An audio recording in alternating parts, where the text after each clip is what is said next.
Oh! Hello.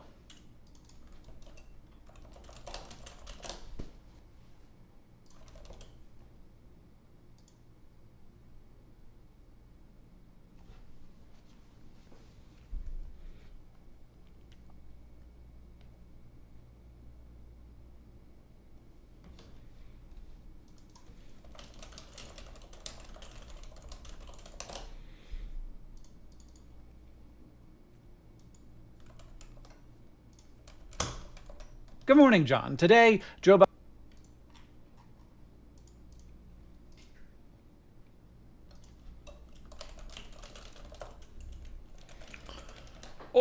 Attempt Oh! to bribing Destiny to check out Sneako's Tristan Tate interview where he claims to be bringing people to God. Cool. What do you think that your best feature is? I mean, you're a big back. You're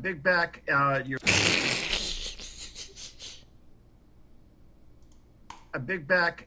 You're good run back. He wins in the meme. What do you think that your best feature is? I mean, you're a big back.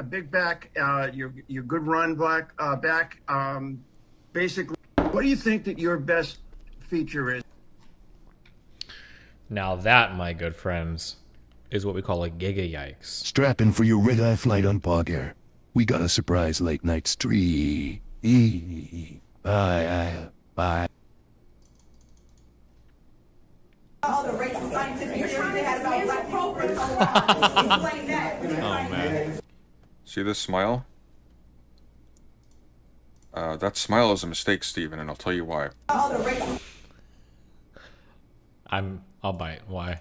scientific theories they had about black people. Explain that. Oh, man. See this smile? That smile is a mistake, Steven, and I'll tell you why. You are correctly observing that the activists in this room are really, really not great at what they're doing.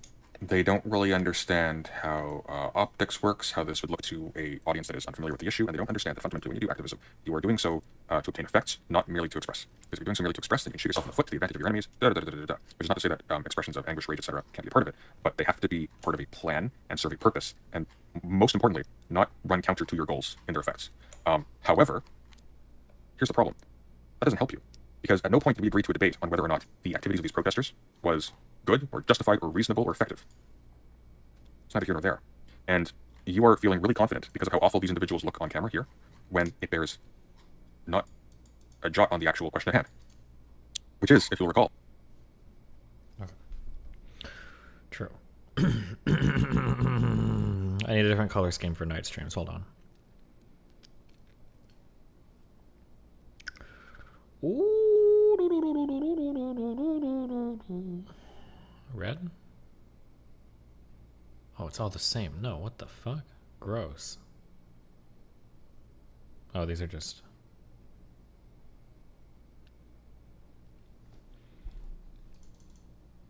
Okay, stop. I don't want videos. Stop. This is called a chill, boring stream.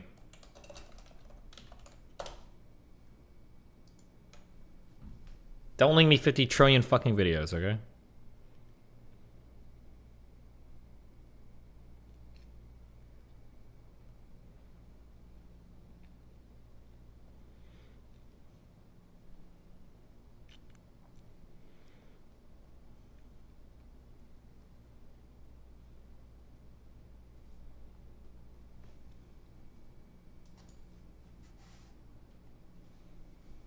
Jeez, that's so bright.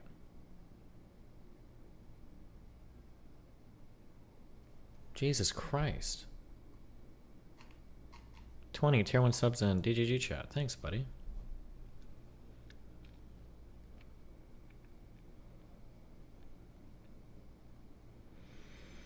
Well, the red is nice. The content has been on fire lately. Yeah, well, tonight we're just gonna be boring.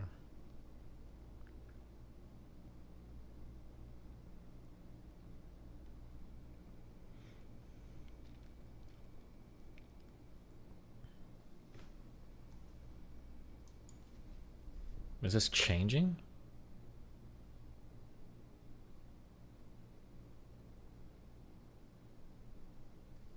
Don't do that. I didn't tell you to do that.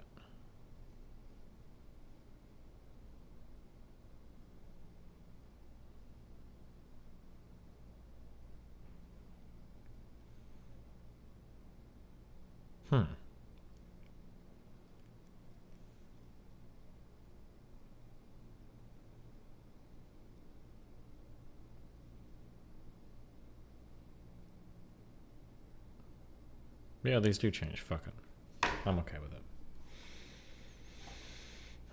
it. Do you buy this housing market club speculation that's all over Twitter right now? I mean, the market's probably going to recede a bit, right? Interest rates are going up. Demand is probably going to fall a bit.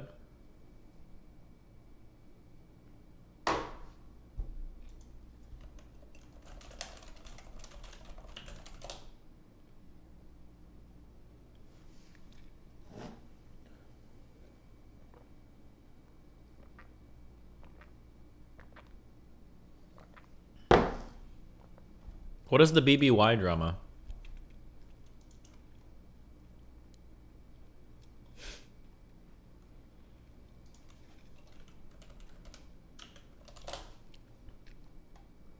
Oh, down 20%? Is that the drama? Off that perk right meow.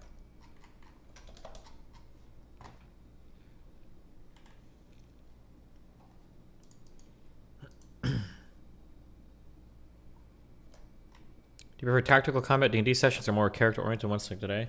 Probably character-oriented ones. I feel like the perfect D&D campaign is with 2 people. I feel like it's so hard with 3 and 4. There's just like a lot of fighting for space. It feels weird. Ryan Cohen sold all his stake in BBBY. Why do I care about what Ryan Cohen buys or sells?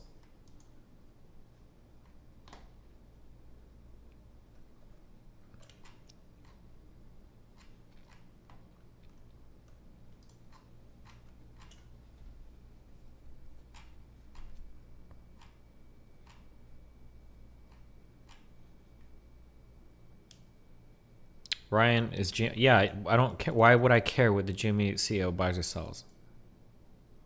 I don't understand.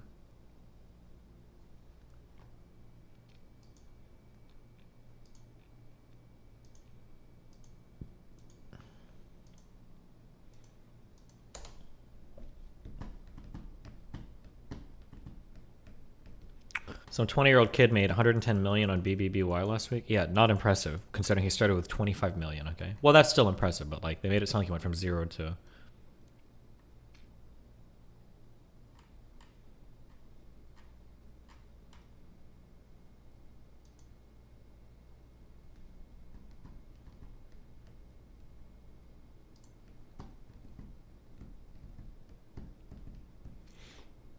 I didn't know Curious Cat was a fan. What is Curious Cat?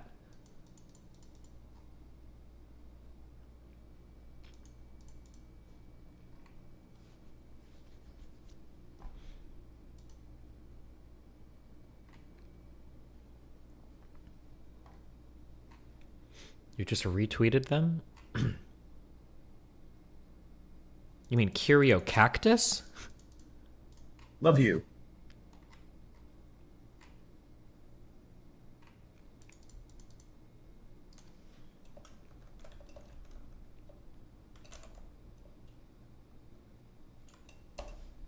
I'm actually super duper close. I'm actually really close friends with her. It was really awkward, but we met and we hung out a lot because I was leaving her mom's house one day when she was coming home from school because I stayed late to fuck her mom 20 times. That's how I'm friends with all my chatters. With every single person I retweet. When you see me retweeting somebody, it's because I fucked their mom at least 20 times. And sometimes we meet while I'm in the process of fucking their mom. That's why me and Fuentes are friends. Woo yeah.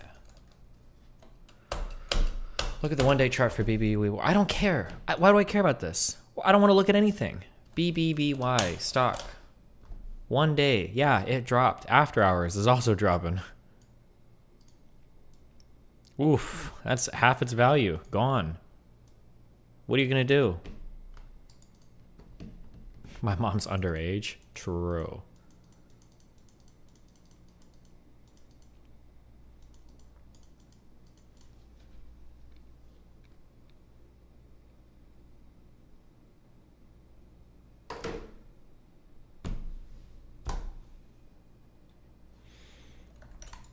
I don't know what I'm supposed to do next in this. Oh, actually, I guess I should finish all the research.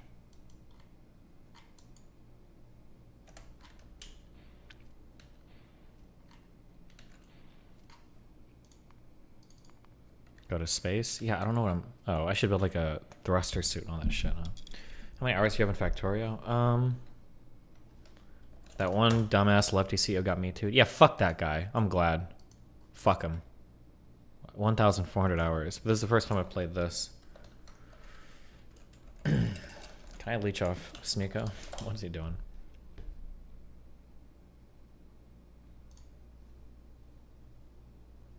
What the fuck?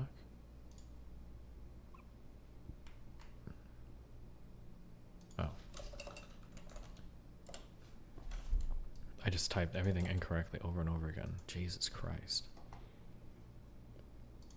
17th placed, you know.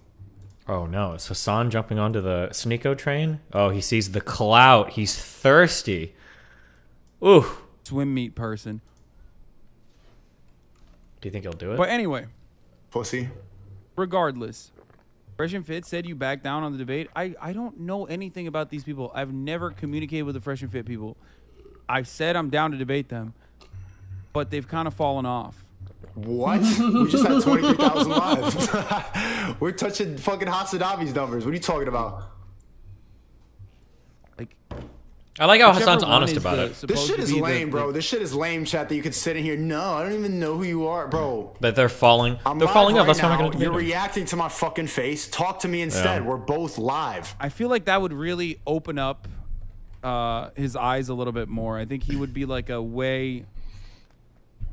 I think he'd be like a happier person. The Fed. Yeah, Fresh and Fed. Fresh and Fed. I really do wish I debated them when they were popping off, though. Maybe. We'll see. What is Hassan talking about? But I have said that I'm willing to debate them. I'm not going to fucking fly to Florida and be around them, though. Like, why the fuck would I do that? Then just talk on Discord. Oh, my Lord, bro. These guys are pulling almost like Clout 20 Wars million in views a 2020, month. arguing over 2015 content? Yeah, it's kind of whack.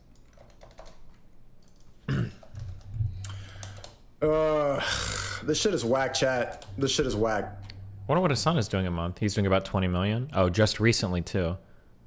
That's so my own wild. tweet, but I think you'll really like it. You don't hate to promote your own tweet. Andrew He's Tate such a fans, baby. I got that dog in me. The dog. Anyway, I don't want to watch this today. I'll watch it. I'll probably watch it tomorrow because I am going to end the broadcast now. Pussy! And it's already 8. True. Coming near my bedtime. Pussy! But I'll watch this tomorrow and we'll figure it out. All right, but that cucking video was crazy. Holy shit.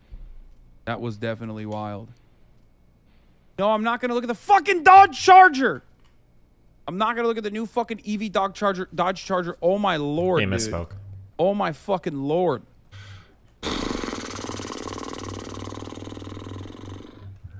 Lasan's gonna Lasan. This would be What are the you gonna perfect do, stream guys? right now. Y'all are... Sometimes you guys are fucking ridiculous, dude. You just can't stop yourself. What I hate most about Max GG's Fuentes calling from me. the last debate is how Just text he me. isn't straight Yeah, about his text me. stances. He dances around it. It's so annoying. Yeah. What are you gonna do? Just chewing gum, saying nothing bad. This could be a W stream right now. 3-minute ad break now.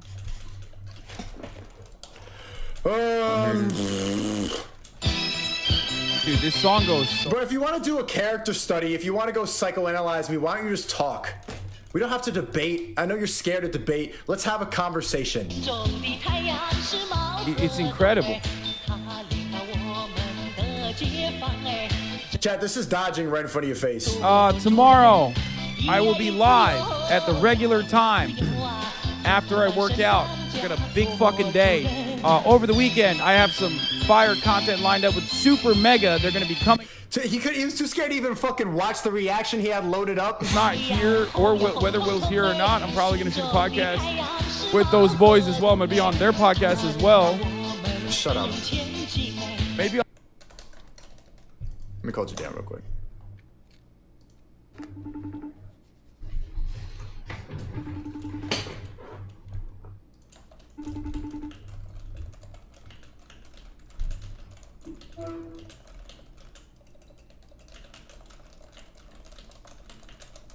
Like the Yeah, string what up? Your doodles. Wi-Fi's terrible, bro. Hold on, let me get. Yeah, your Wi-Fi's ass, bro. Can you not see me? No, I can hear you though. Talk. What's up? Oh, yeah. So you trying to debate him? Yeah. Tell him right now while he's still alive. You got his number? He's not gonna do it, dude. Yeah. So let's do it. Oh man, he's trying so hard. But he's getting off. What? He's getting off. So why are you calling me? Wait, didn't I he call? was just gonna tell you that, but then he said that. That's what the reason I was. That was before he said that. Hey, he's still on right now. Just call him up real quick. Call him up real quick. Oh shit! The fucking lamps turned off in the bathroom. All right, yeah, I'll tell. Bro, call him up real quick before he gets off. Please, thank you. He's hungry for it. W plug Gideon. He's not gonna do it. He's not gonna do it. He just wanted to get on.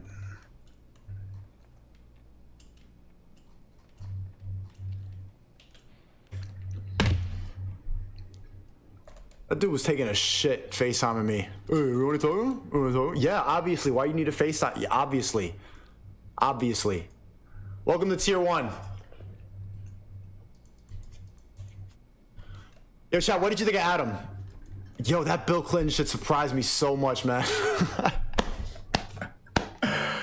Woo! What's the Bill Clinton shit? Yo, thanks a lot, Pablo Escobar, for looking out, man. Appreciate you. Chat, you're gonna continue seeing this. People are gonna try to go at your character. They're gonna try to emasculate you when you talk about the truth. Adam 22's dad got pardoned by Bill Everything that they have Clinton. against me, they're not gonna ever be able Damn. to call me a trafficker. Everything that they have against me is stuff that I've said. So it's like, how much do they really have? That dude's pussy, bro. He knew that I was live. I'm jacking. He was gonna react to that and then just got off the stream. He's known for ducking. He's known for ducking. Destiny just texted me and said that like it's all a clout game.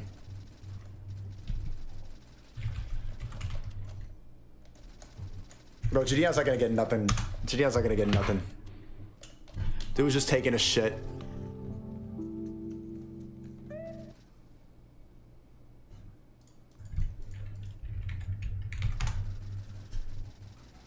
Damn, dude, he's so He's mad. off, pussy. That's just whack, bro. That's just really whack. Did ABBA You wanna offer? get Desi on right now? Did ABBA offer to talk to I'm gonna get Desi on right now. Hassan after he was See what he talking has to say. shit? This Or guy's the OG. The OG Wasanabe.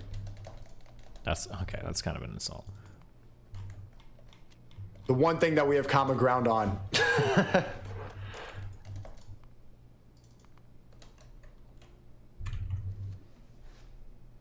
Wait. Let me call him real quick. Yeah, why the fuck you calling me on the phone? Yeah, yeah. If you want to, go for it. I'm always on Discord. I'm on Discord more. Is he live right now, chat? Super whack though. You can put Lasadabi in the chat for that, for fucking dodging and ending stream when I say let's talk. People like that need to do research before they have a conversation. Well, I'm so confused. What's good, Destiny? Hi, what's up, buddy?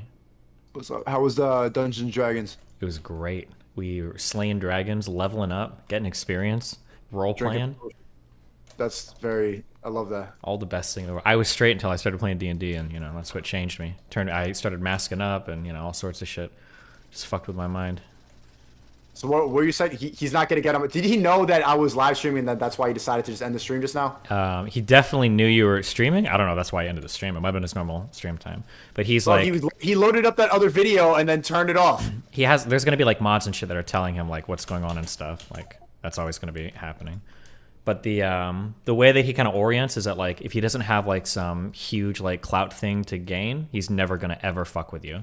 So if you can find somebody on your stream that's like really really really big, he might fuck with you. But if he doesn't think there's something to gain, he'll never do it. It's not even about fucking with me. I'm not looking for the clout. I'm tired of him getting on stream calling me an incel and then not being able to talk. Like he does this to everybody. That's like his MO. You're liberal, but still like you're able to have open conversation and it's very entertaining for people. Adam22 was just on. He was talking about you for mad long, saying that he's been listening to all the debates. Yeah, the part of the reasons why I had to leave that like lefty community is because all of them kind of have like they make these like reasons why they won't talk to people, but in reality, it all comes down to clout. So like for instance, like Vosh will say like, oh, like we can't talk to harmful figures on the right because it's bad platforming. But if they're more popular than me, I can because I can take their audience, right? So they always have like an excuse for why if they can get clout, they'll talk. Yeah, exactly. Yeah. I don't know anything about Vosh. Is he the most liberal out of all of them? Imagine if like, do you ever play a game called Metal Gear Solid or no? No, the Super Smash Bros. Version, yeah. Okay, never mind. Imagine if you could like take a clone of me and Hassan, but combine like the worst traits of both of us and make a bastard child. That would be Vosh. So he's like a super far left person, but he's not very funny. He's not very smart. But yeah, that's it. Yeah. That shit is very annoying about the left. That they will do very predictable stuff to try to emasculate you, and they'll go at your character rather than the argument because they're not very good at arguing and they can't have debates. That's why I don't think you're a real liberal, because you're actually capable of having a conversation without being prepared. Bro, yesterday I react to the L3 debate with Steven Crowder. That dude was so pussy, he brought on another guy to talk, and he called it a debate in the title. Oh, well, yeah, and the funny thing is that, do you know who Tumad is? Yeah, of course. Tumad, same shit. Lots of not abducted. Yeah. Do you know why? Why? Because Hassan thought that Tumad had me waiting in the background. So Hassan didn't want to talk to him because he was too paranoid for it. Because Tumad and I have fucked around like joking about that before. But it's funny because Hassan is on stream laughing so hard when Ethan ambushed Steven Crowder with Sam Cedar. Yeah, and he was like, it's the funniest thing ever, like Steven Crowder got owned or whatever. But Hassan would not talk to Tumad about what they were tweeting about because he was so fucking scared that Tumad was going to drag me in or some shit. But yeah, so it's like at the end of the day, like your people are slimy, man. Yeah, no shit, they are. Slimy. That's not even the slimiest part. The funniest part is that these guys are all like open discourse and debate until they get famous, and then as soon as they get famous, they're like fuck off. Like the only reason, like one of the big reasons why people like Hassan and Vosh got big is because I was willing to platform them. Because like I like to platform everybody. I'll argue with anybody. But as soon as they start to, and when they're smaller, you know, they're like, oh yeah, we should debate everybody. It's really important, open discourse. But as soon as they get a little bit of clout. Now, if you don't have the same viewership as them or whatever, they don't want to fuck with you. He was just saying that about on Fresh and Fit, saying that I'm not ducking Fresh and Fit. I just have more clout than them. But when we were on Fresh and Fit, it was 23,000 live. He had 26,000 live. Mm-hmm. That's the same. Yeah. How are you going to try to say that they fell off when they're reaching like the viewers that you have right now? Yeah, and they've only been streaming for like a year and a half, you know? It's annoying when it doesn't become a world of free speech and it's just about who has more clout. Like the reason I got into this is to seek truth. The reason that I'm there talking on a podcast about insecurities is to be open and honest and have open dialogue. Mm-hmm. And people are too afraid to have that nowadays. I took an L on a podcast specifically for that reason. But that's all they're gonna have. Bro, man, I should have done that, bro. You should have done what? Now, actually, no, I don't regret it. I meant talking about it on a podcast. I remember telling Myron about that, how I went to the swinger party, did the couples. I was like, oh, don't talk about that. I'm like, I already did. It's too late. Oh, because people do the cuck thing about your girlfriend or whatever? Yeah. Oh, fuck it. Who cares? I guess that's easy for me to say, huh? Yeah. Well, yeah.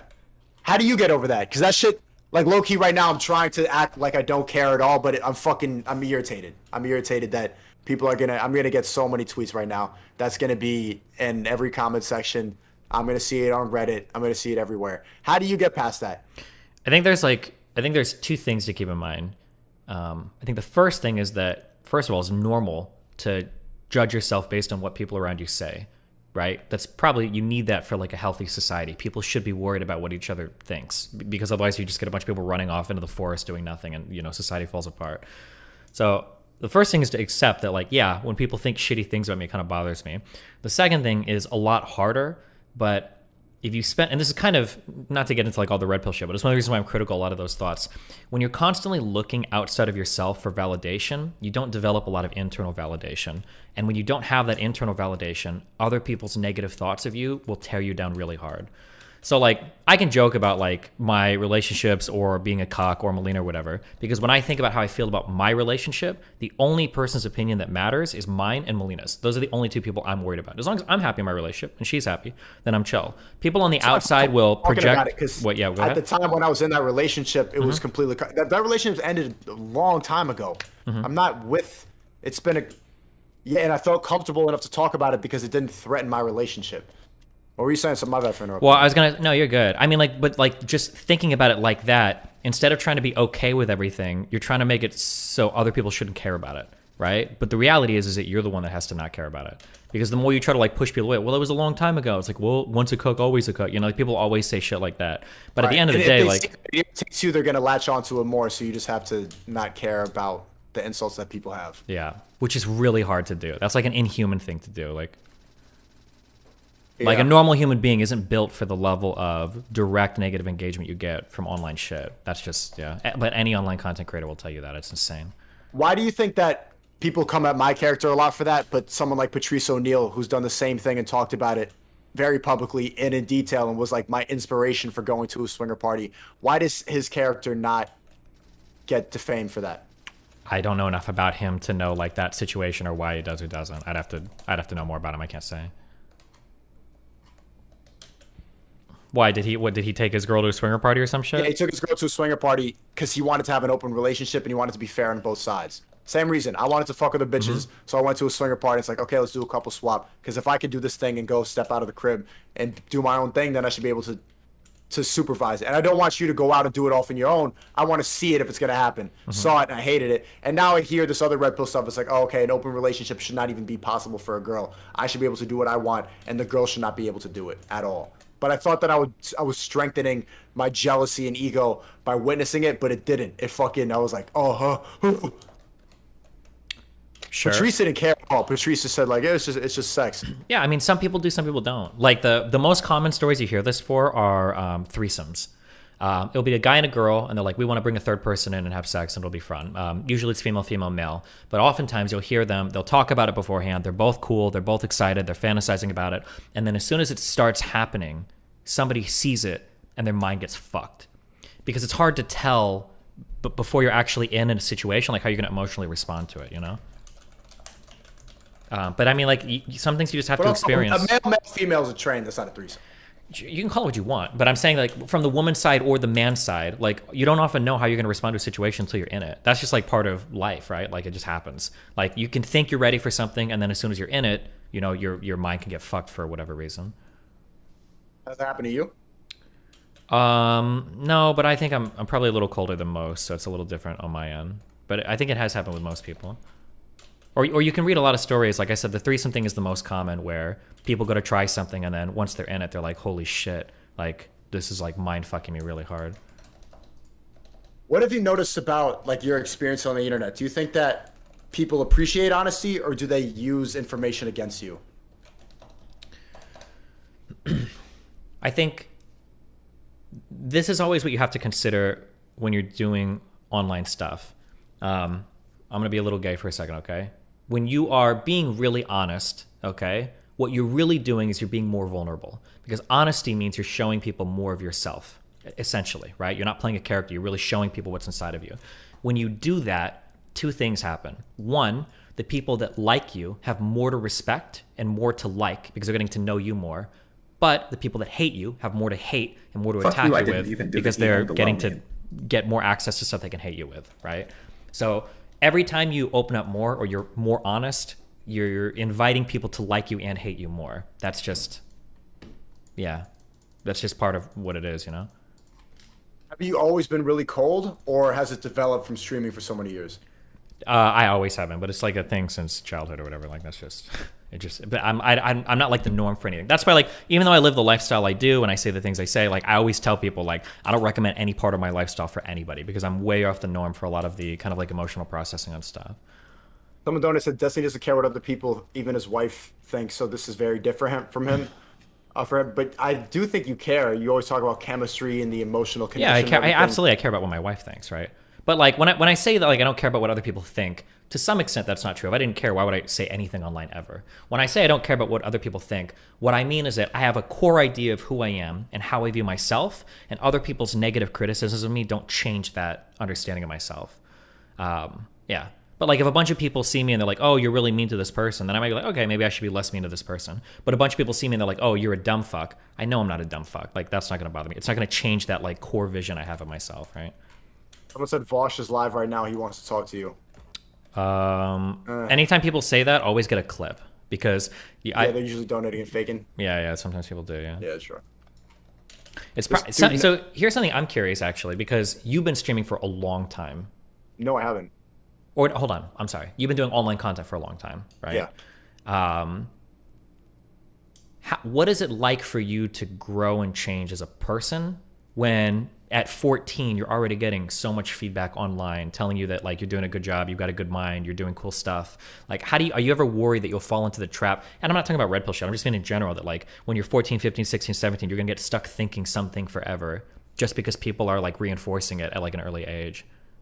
No, I've always trusted and challenged myself to put my thoughts and ideas online, to pressure myself to grow and change in front of people, and to stay true to my character. Because I feel like if I wasn't honest, I would have gotten exposed right now. I think I like the pressure of having to be myself publicly, because it makes me hold myself accountable right now. Like right now, I had Adam22 on, and he was talking about how Bill Clinton pardoned his dad, and he has all these like demon tattoos, and he's like repping this stuff. That shit made me a little uncomfortable. And then I have Lasanabi talking about like the swinger party story, and that shit's making me uncomfortable. But Hassan was bringing that up? That's what I'm talking about. Oh damn, I didn't know he was. That's kind of weird. What do you thought I was talking about? Or I just thought random people on the internet were bringing it up. I don't know who Hassan was, but okay. No, random people have been bringing up, and that's why I was just trying to get him on stream, bro. He just reacted to it. Wait, why did you DM me? I was watching you react to him, but I'd like just clicked on the stream, and then I saw he was dodging, and I saw you trying to get him on. He was reacting to the swinger party story. Gotcha. I didn't see the first part of it. Now. Okay. He was reacting to that and calling me a cuck and saying this stuff, so I just wanted to talk to him. Gotcha. But you know that he like I'm not shitting on him for this because I don't think there's a problem with it, but you know he was dating a porn star before that, right? Like Janice Griffin. So it's kind of so it's kind of weird for him to call me a cuck. Yeah, but I don't think he's a cuck. But I don't think that swinging makes you a cuck. But yeah, I don't know. There's kind of a weird attack from him, but whatever. Yeah, so his girlfriend was getting fucked on camera, but you're calling me a cuck because I went to a swinger party. Yeah, sure, but with your mentality, it sounds like what you're trying to do is call everybody a cuck, whereas I'm saying... No, I'm not trying to call him a cuck. I'm not trying to call a cuck. I'm trying to point out the hypocrisy in that. Yeah. Hypocritically, I would say, yeah, that's true. I never even called you a cuck. Sure, yeah, that's cool. I appreciate it. Thank you so much. You're not a cuck, Destiny. Thanks, wow. I'm not a cuck. Lasanabi's not a cuck. Nobody's a cuck. Uh-huh. Gotcha. Well, good ammo for when that debate does happen. With Hassan? With Lasan. Did you ever see his debate with fucking... Do you know who Christian Walker is? No. Oh, shit. Some, like, TikToker conservative dude. But that was pretty funny. Holy shit. Why do you get wrong with a TikToker but not a streamer?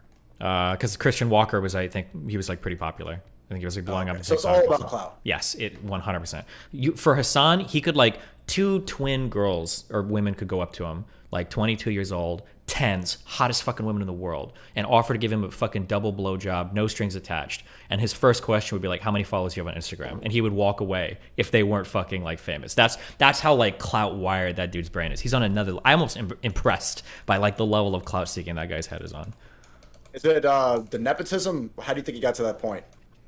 I mean, career-wise, has benefited him, right? Like he's always like looking to kind of like climb up and step up. That's just the kind of person he is. But I mean, he's done really well doing it. I mean, I was like one of the rungs, and he kept going. So yeah, he's doing a good job. He had fucking like AOC on his stream, right? Like playing Among Us and shit. So Scott Aragon donate 20 said, Destiny, you seem very much bothered with an FNF during the show with what they were saying. Would you go back, and what were your trigger points? Yeah, you would go back, and they want you back too. You know, the Fresh and Fit fans actually really enjoyed.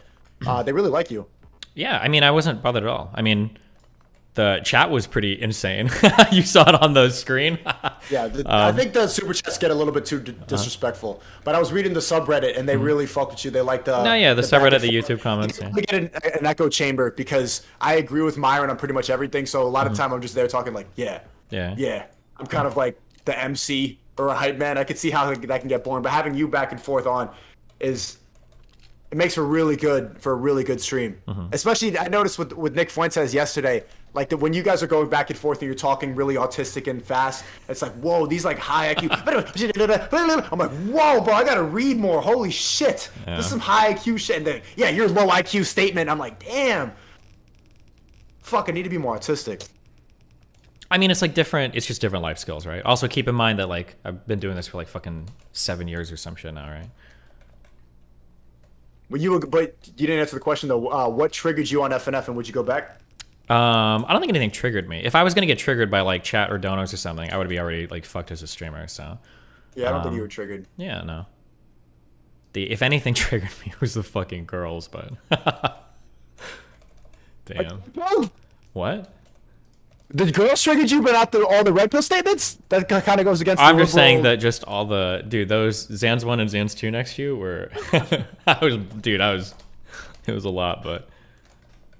You remind me of that frog that normies -ree! You probably had a turtle like when they could have named 3 countries. Okay, it wasn't normies. These girls are not normies. Okay, these girls are something different. All right, these girls are from another dimension. All right, these are not normal.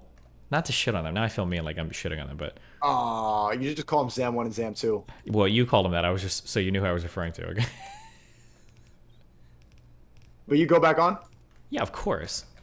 It's way more entertaining talking to people who disagree with you than like getting somebody on and be like, yeah, I agree. Yeah. It's like, okay. I don't know. That shit's boring to me. Eula donated 5 and said you wanted to see your girl with a guy to ease the guilt that came with infidelity. You wanted to see her do it so you weren't the only guilty one of cheating. Bro, I was trying to be equality. I'm out here fucking. It's not fair. Let me see it to make it even. But I should have seen that coming. I really thought that they were going to see past that in the podcast. I had no thought in my mind that I was going to get called a cuck after that. But it doesn't matter. It doesn't matter, right? From you just have to bob and weave. Oh, shit. What? That didn't happen the day I was on, right? Was that before I was on? The other day? Or like an earlier day? Or what you mean? When people were calling you a cuck or whatever? Or they've been calling me that for months. Oh, okay. They've been calling me ever since I did that podcast. People dig it up and they say that like that was the start of my villain arc. Yo, one thing about Liv's Destiny, and your fans love it. I've been reading your subreddit, Lasanabi. Yeah. Yo, you Livs love to psychoanalyze me. You treat me like a character study. It's like a movie review. People like to figure out like where I did this or where I did that. I think what makes me different from a lot of other streamers is maybe because I've grown up in front of it.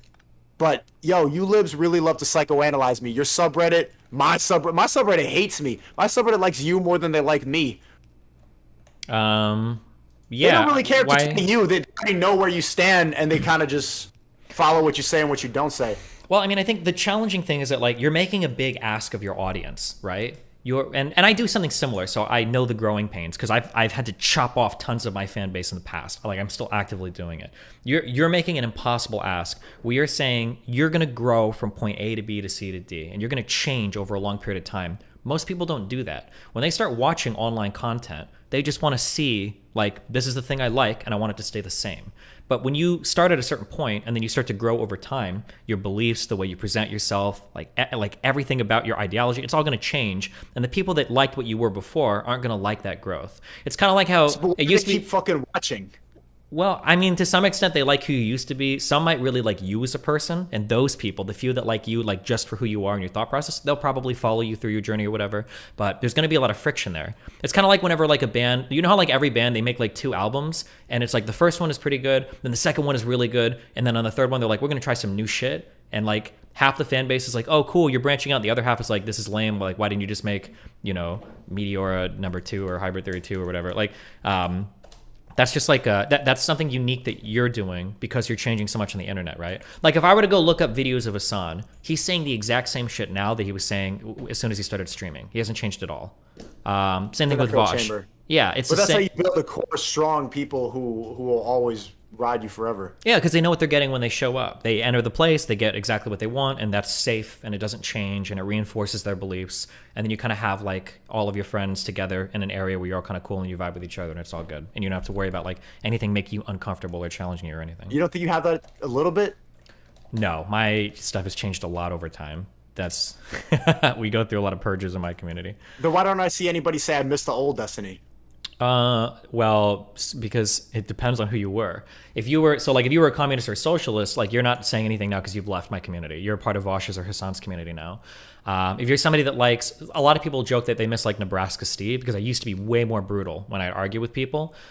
So a lot of those people probably dried up and left. And then for the ones that stay around, they end up kind of like changing ideas. But my fan base still disagrees with me on a lot of things. It just depends on what topic comes up. But they're mainly like very niche, like political or boring political topics. Like we'll fight over things like the Electoral College or the balancing of the Senate or how good the, like the filibuster is. Like it'll be like political topics like that. A lot of people just dislike me, like the whole thing about me. It's not a topic, it's just me. People treat me like, that's why I get the villain arc thing so often. It's just me as a person. Yeah, but I mean, that's because you sell you as a person, right? So that's what they're going to like and hate. Again, Is that it not goes, what every streamer does? I don't know. So here's like a question I would ask, and I don't know, and as much as I like to shit on him, I truly don't know. But like, if I go to Hassan's stream and I watch Hassan's stuff, and I've only seen a little bit because I stream a lot, so I don't have time, am I getting to know Hassan as a person, or am I getting a copy-pasted, ultra-progressive dude that's just giving me political takes that are super predictable, and then a guy that's giving me, like, React content? Like, how much do I really know about Hassan as a person? Like, I'm sure you get, like, little rays of sunshine through the blinders every now and then, but I don't know how personable his stream is compared to, like, somebody like you. Much. Yeah. I don't know shit about him. I really, and I've seen him react to me so many times. I don't know shit about him. People know every fucking thing about me. Yeah. Huh. That's why I get the character analysis. It's part of it, but it's also why you probably have a really dedicated fan base. Like, I'm sure you got a lot of people that hate you, but you've also got a lot of people that probably really, really love you too. Yeah, I just hit 600K. 600K what? Subscribers. Oh, nice job. My second channel. Do you recommend people who are getting into content creation to create an echo chamber, or should they take my route and just be honest and talk about everything in their life? I mean, it depends on what you want to do, but I mean, I like your route. I hope it's like the route that I've kind of gone, to being like really authentic. But the problem is, like, yeah, you have a similar route. People know everything about you. Yeah. I mean, yeah. But just remember, the problem is always the more you reveal, the more everybody knows. And then also something that's difficult is when you're held up on a pedestal like that, every single mistake that you make is for everybody to see. Like, it's completely bare naked and everybody can judge you, and nobody else has that same level of pressure, you know? Like, people will judge you for like leaked Discord call logs. Meanwhile, they've got like racial slurs flying around in their group chats, but nobody gives a fuck who they are. They're not going to get doxxed. They're not going to get canceled. Their shit's not going to get leaked. And even if it did get leaked, nobody would give a fuck. Whereas for people in the spotlight, you know, every single part of your life is under constant evaluation from others, and it's a lot to deal with. Yo, can you add Sam Hyde? The chat is spamming Sam Hyde. Do you have his Discord? I don't think he has Discord. I can message him on Instagram though if he's So spamming Sam Hyde, but okay. I thought that he was interested in joining, but if he's not, then it's going to take way too long to teach him Discord right now. Yeah, last time we talked, it was on Skype. But if he DMs me on Twitter or some shit, I can try to get him in. Yo, yesterday was probably my favorite panel of all time, man. I think you got to step up your panel game. What do you mean by that? You got to step up your panel game. The amount of diversity, the differing opinions, all in the same spot from different corners of YouTube. The shit that most of the time your panels are just like 6 white guys talking about trans people, and then Brittany Simon and some spiritual white girls. But it's not very. It's too similar. Don't you like how different that panel was? That streams I think is on 1 million views already. Yeah, for sure. I mean, I don't disagree. But I mean, like, obviously having you're like blowing up right now. You can reach out to almost anybody and probably get them on, you know? I have some pull in the Twitch world. I might be able to like if we do a panel like that, I might be able to pull XQC on or something. But I don't have any penetration into like the YouTube world. That's all you. But even the panels I do now, dude, if you think the panels I do now are boring, you should have seen the ones when I was on Twitch. It's like 8 white people all talking about how great socialism is and whether or not we should like abolish all of work, and like who's going to work on the commune. Are we going to make art all day? Like that shit was, yeah. That was really. Why would you even create a panel like that? Well, because that's all there is on Twitch. It's like an ideal, especially now that like people like me got banned. It's like an ideological vacuum. Like people go there to be communists, and that's literally it. You know. You gotta stop being liberal, bro. Wow, what are you gonna do, man? Join the good side. The good side? The side that tells you to that women are worthless fucks who should only be there to make you coffee. And make the bed. Oh, that too, yeah. I'm about to get out of here. I want to react to this new video. This guy made another hit piece on me. Got to react to more liberals psychoanalyzing me. Oh, wait, is it that fucking Noah Samson dude? Yeah, wait, is there a way to watch it together? If you know how to share a screen on Discord, you can do the... I think if you click share your screen and then you click the video, I think it'll play the audio through here. Okay. Yeah, that got a perfect example of just like, you know, classic liberal soy boy. Do you see him tweet at you? Yeah. Wait, did you ask him to come on and chat? Yeah, he follows me on Twitter. I never heard about him. He follows me while I was reacting live. I DM'd him like, yo, get on my stream. And of course, he duck it, but he has time to edit a montage. Wait. Did he actually duck it? Did he respond to you, or did he just not respond? No, he didn't respond. He tweeted, but he didn't respond. Bro, of course, he follows me. Of course he saw the DM. Damn. Yeah, because I tweeted at him, because I love guys like that, because they're really easy to beat up on. But yeah, obviously he said, oh, I wasn't talking about you. And I was like, okay, dude. Whatever. Let's see. Okay, responding to Sneak. 51-minute video! Damn, Destiny. It's gonna we have to watch this? It's your life, dude. You do whatever the fuck you want. Alright, fuck it.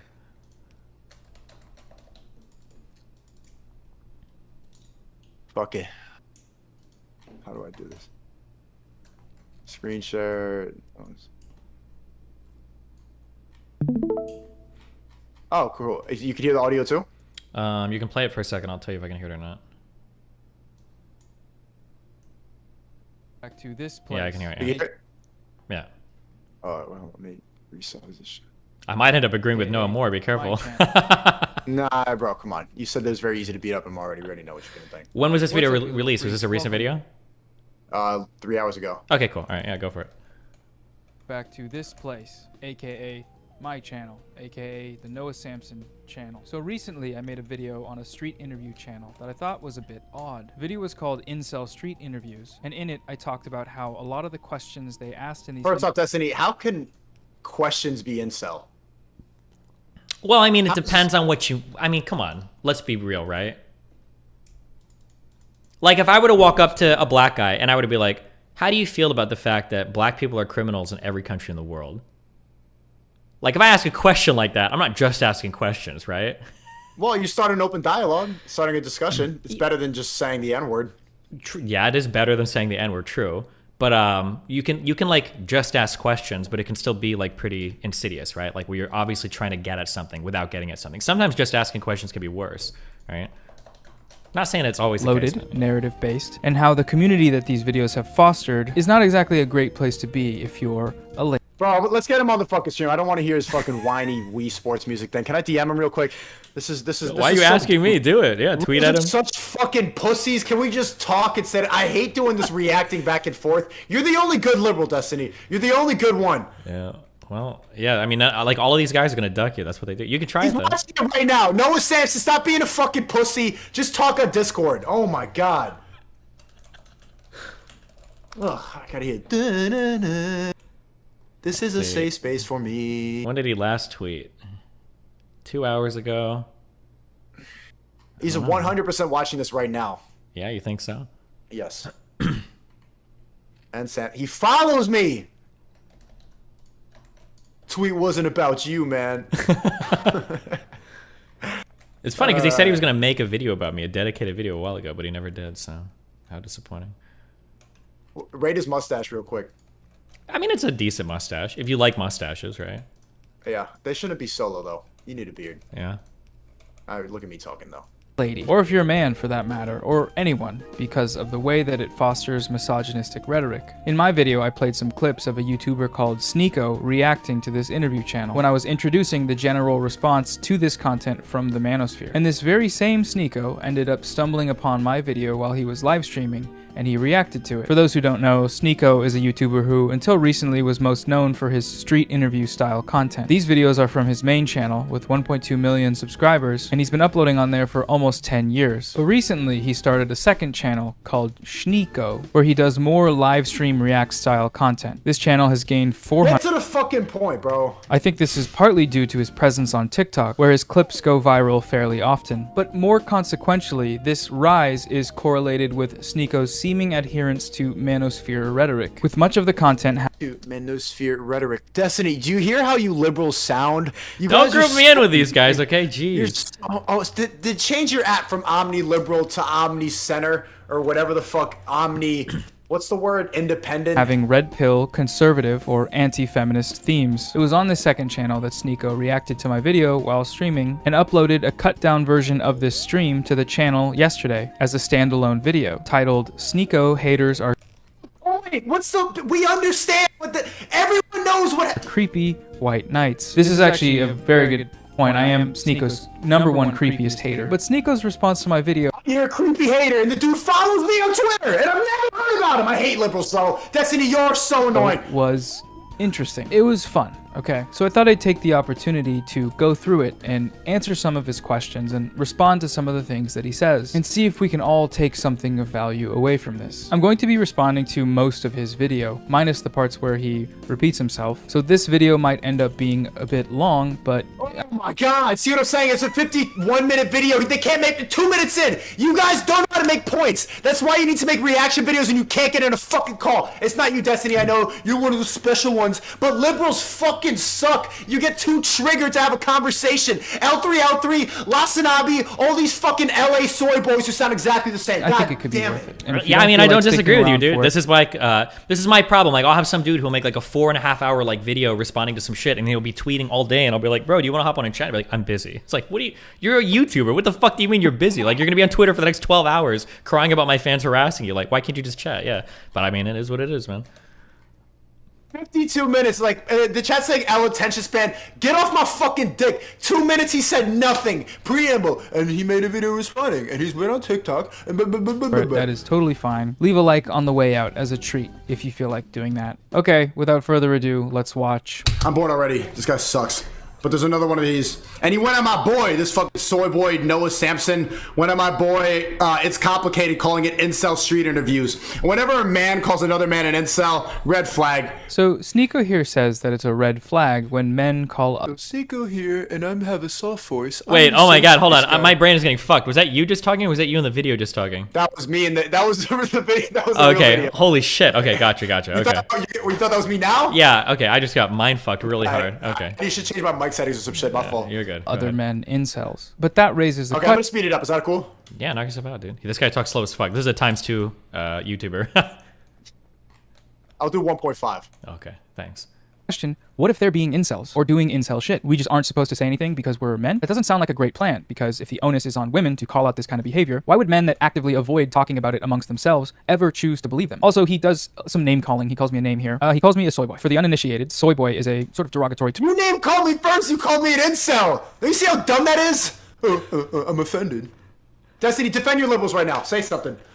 I can't. I hate this dude, man. I'm not gonna defend this guy. Okay. Aye. Term for a weak man. Urban Dictionary defines soy boy as being an effeminate male whose feelings get hurt far too often, usually resulting in some kind of pitiful retort or changing of the subject. And I must admit, he's got me there, okay? I am effeminate. I'm soft. I'm emotional, all right? I have a floral backdrop wallpaper in my room. I brush my teeth, and I floss, and I wash my ass. And I am sensitive, okay? I'll dip my toe into a la la land and keep... What the hell does washing your ass have anything to do with being a soy boy? Does he think I don't wipe? Maybe. If he was in here, we could in ask him. until I'm crying. My feelings... Bro, can we just get him in the call? This suck. Yo, Noah Sampson, I know you watching, you fucking pussy. Just get in the call. Your 51 minutes, it's too long. Let's talk. We could skip this nonsense. It'd be way more entertaining, and we'll go easy on you. Feelings get hurt so often that they have visible scars on them. But I have no idea how Sneeko could possibly know any of this about me, given that we are 0.0 seconds into the video. But maybe he's a psychic. I can hear just the way you sound, the way you look. Are you kidding? Destiny, is it really tell this guy's a soy boy? Did I need to do some digging? I don't know, man. He's not in here to talk to. It's hard to know. Let's find out. Let's see this fucking soy boy say something different. Look at him. You just look at him. That's how I know. Look at him. Yeah, whatever. Check out my cat.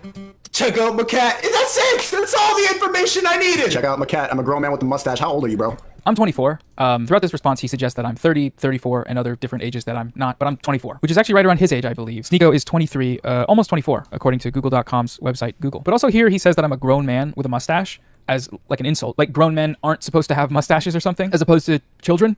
Flossing in your room alone. This should be a red flag. This dude looks like 34. You shouldn't, like... Check out my cat. Check out my cat.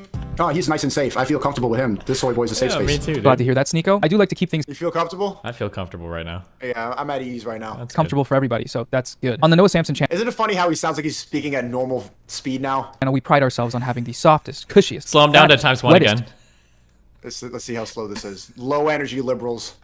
Low energy Biden. Channel, we pride ourselves on having the softest, cushiest, fattest, wettest, juiciest, grippiest echo chamber on the platform. Babito. Her name's Ba. But if you make an Instagram for your cat, just like reevaluate your life. I'm sorry for the people who have Instagrams with cats, but like if you're a grown man with a mustache, you should not make a cat for your fucking Instagram for your cat. So I'm not really sure what his problem is with me making an The real question is, why is he wasting so much time on like the meme shit? Like, why not get into the actual meat of your argument instead Because of like... these are what liberals do, bro. They just get triggered and they have to dissect jokes. Yeah. Bro, obviously I'm not gonna eat your fucking cat, but people on Twitter like, he lives to eat his pet. Shut up. Instagram for my cat, Babe. I made it mostly just because it's an easy way to keep my friends... Also funny how him and Lasan have the same haircut. ...and family up Oh, to they date all on have the same latest haircut, Babe dude. news and events. A one-stop shop, if you will. And I know folks in the audience, you know, some of you are fans of that small furry animal critter. So yeah, it seems like a just weird thing to get hung up on, but... Okay. Instagram is for cat. Was puppy. Not to, bro, no one gives a fuck about your cat. I do. Okay, I like her. You know, see, look, I like her. I like you. I give a hoot about you. Also, when he's... Destiny, please add something. I'm tired of raging. Can you say something? Or tell me when to pause. Did you tweet at this guy? No, I just DM'd him again. He follows me. Hey, at Noah Samson. What's your name? Sneeko. Says he can chat if you want. Great opportunity to spread your message! Exclamation mark.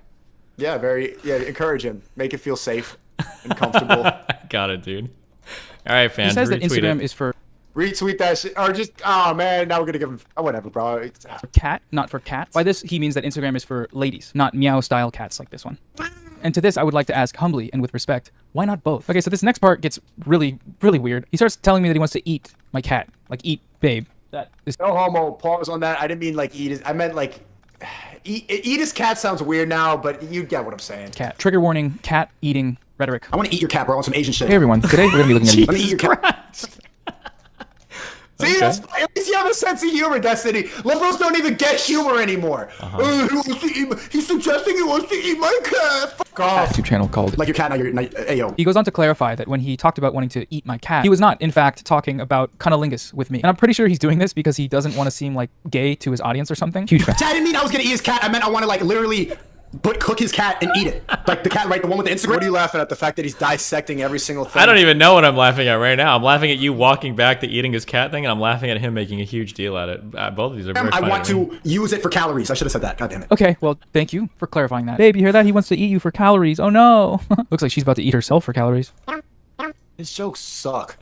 You guys suck at being funny. Like Destiny liberals, you look like you want to eat yourself. Like dad humor. That's why I thought you were 35 and not 24. What the fuck? Why do so many women think they have a golden pussy when every woman has one? So you think that guys want to submit to a woman? Liberals don't even think you can ask questions that don't fit their agenda. What's wrong? It's a question on his channel. It has to agree with you at every fucking second. So no, the questions don't have to agree with me. As I go on to point out in my video, the problem with the questions that It's Complicated asks isn't that they don't agree with me, it's that they are often loaded, containing assumptions that most people are unlikely to challenge. And the channel uses these things to develop a narrative that modern women are entitled and delusional, which is then lapped up by the audience, by people like Sneeko. This motivation and this narrative are both what I... Cindy, you've been on Fresh and Fit. You're a lib. Are modern women delusional and entitled?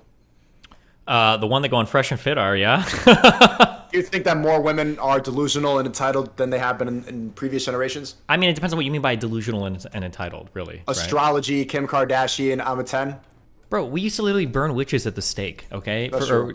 So I don't know, man. Women have probably always been on some crazy shit, but men are on some crazy shit too, damn. But men were the ones burning the witches at the stake. Women were not burning other women. What am I supposed to take from that? That back then they weren't entitled. They had to be fucking careful. Back then, if a girl was a squirter, she'd be burned at the stake, so they acted properly. They weren't running around saying I'm a 10, they get burned. Is that why we burn witches at the stake? Yes. Okay. I disagree with, because they hurt everyone. They proliferate hostile potential relationship environments for women and lead men to harbor undue resentment towards potential partners, which in turn may hinder their ability to form and maintain lasting, healthy relationships. And I don't want either of those things, you know? I feel like my thesis is pretty well supported by the content of most of these interviews. But even if you disagree, I would love to hear an explanation as to how every single one of these videos' comment sections are riddled with misogynist The one back to regular speed. attitudes if there wasn't some sort of through line of misogyny on the channel. We will get more into this later, but for now, no, the issue is not as simple as the questions asked in interviews need to agree with me, because as I said, they don't. Okay, so next, Sneeko goes on to sort of speculate about potential ulterior motives that I may have for making the videos that I choose to make. Keep in mind, this is all happening within the first minute and a half of my video. Also be wary, and women, if there's any women watching this, don't you see right through the bullshit? You know that this guy's like, you know, like, hey, look at my cat. I'm a safe soy boy with the safe. This dude's trying to get pussy.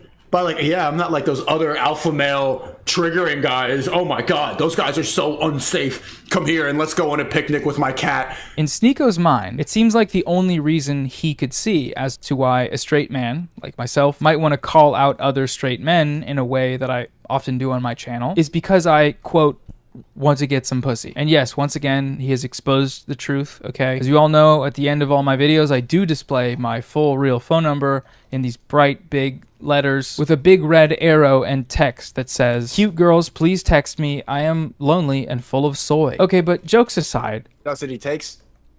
I don't know what you want me to say. He hasn't made a fucking argument yet. There's literally nothing for me to respond to in this. I don't know what the fuck. What am I supposed to say to this? 9 minutes in. This is your people, Destiny. Yeah, this is not my people, okay? These are your people. This is not... You vote for the same people. You inject the same shit. Listen, you have the same policy beliefs. Biden wouldn't be making a video like this, okay? This is some AOC Biden talks like this. Biden talks just as slow. Okay? Well, listen, Biden's like 92 years old, okay? He's got an excuse to talk slow at least, all right? So what's his excuse? He's a progressive. We think really carefully about everything we say. So they are your people. What do you want me to say? Listen, you need to stream earlier instead of this fucking degenerate, 11. Well, I guess it's not that late. Fuck, this guy. I bet this guy's a West Coaster. He looks like a guy that lives in California. You know he's awake. Yes, I know. That's what I said in the video too. These LA soy boys. You know he's awake. Sneeko is actually referencing a real thing here, and bear with me. Performative feminism by straight men in order to attract the attention of women is absolutely a thing that happens. You will find this talked about in many, if not all, leftist spaces in one way or another. Barack Obama famously read Marx in college in an attempt to get girls. This is a screenshot of where he talks about it from his memoir. A related concept, the soft boy. They talk in tweets like they need to, fully explain simple topics to their fucking stupid-ass audience. Yeah, well. The evolution of the traditional jerk or fuckboy into a new, more pernicious form. One that conceals manipulative behavior behind a guise of emotional vulnerability. Wow, look at that. She's fucking conked, man. Zonked out. Friend of the show, Alice Capel, in her video, Why Soy Boys Are So Hot, details some of the ways in which they also aren't so hot. And the thing that Sneeko brings up here when talking about me is one of those things. Using social justice rhetoric and feminist presentation to still go on to reproduce patriarchal notions in their private lives. Like, wielding these aesthetics, perhaps in the form of a YouTube channel, as a way to manipulate women into getting sex. Thank you for outlining it, Sneeko. You are a feminist icon. I'm cognizant of these arguments because I think they're important. But the thing is, if you think that any of these things apply to me, Sneeko, I need you to explain why. If you feel that I am somehow being disingenuous with my content, it would help me greatly if you could just give me a reason, Give me an example, because so far you haven't. All you've done is acknowledge my beautiful mustache and my adorable cat and my adorable little cat's Instagram page and gotten incredibly defensive about the idea that some men might be doing incel shit and that this incel shit might be worth calling out. And that last bit, if I were to guess... Saying anything, Destiny? So, you ever watch, politicians debate? Yeah. So... here's the thing. Somebody might ask me, hey, should we legalize marijuana? And my response as a human being might be like, yeah, I think that would be a good idea to legalize marijuana. But a politician's response is, the legalization of marijuana is important. We need to ensure the freedom of all of our people. I think that people being able to choose and do the things that make them the happiest is the most important thing that we can protect in our country. I'm going to do everything within my... Right. So the goal is every single time I'm presented with a problem, it gives me the opportunity to speak about every single thing I believe in. And I think for a lot of the video essays, that's kind of it. So if you say something that's problematic, they're not really going to be just addressing the thing you said. It's an opportunity for them to talk about every single thing they believe, and then they use your kind of reaction or their reaction to you as a jumping point for that, basically. So how do you say that? You point out a real problem with political debates and politicians, but you also still trust the government. Because these two things are not related to each other at all. Okay. Kind of. Politicians are the government. No. Do you understand? No? Hold on. Do you understand that you can trust a system without trusting the individuals in that system? No, I don't think that makes sense. That doesn't make sense to me. Okay, when I go to McDonald's, do you trust any individual worker there? No. Yeah, exactly. But you still order food from these places, right? I don't trust McDonald's either. McDonald's is, are you kidding me? I know McDonald's is corrupt. Do you trust any restaurant ever? Not chains, big chains. We've been to restaurants. I know you trust restaurants. Why are you being so fucking combative? This is a good point. I trust, oh shit, I trust small business restaurants when there's one. I don't trust Olive Garden. I don't trust Pizza Hut. Just like the government. I could trust a couple people trying to like control maybe 5 or 6. Hold on. But when, yeah, that's actually a good comparison. Bullshit. It's not. You don't know the fucking...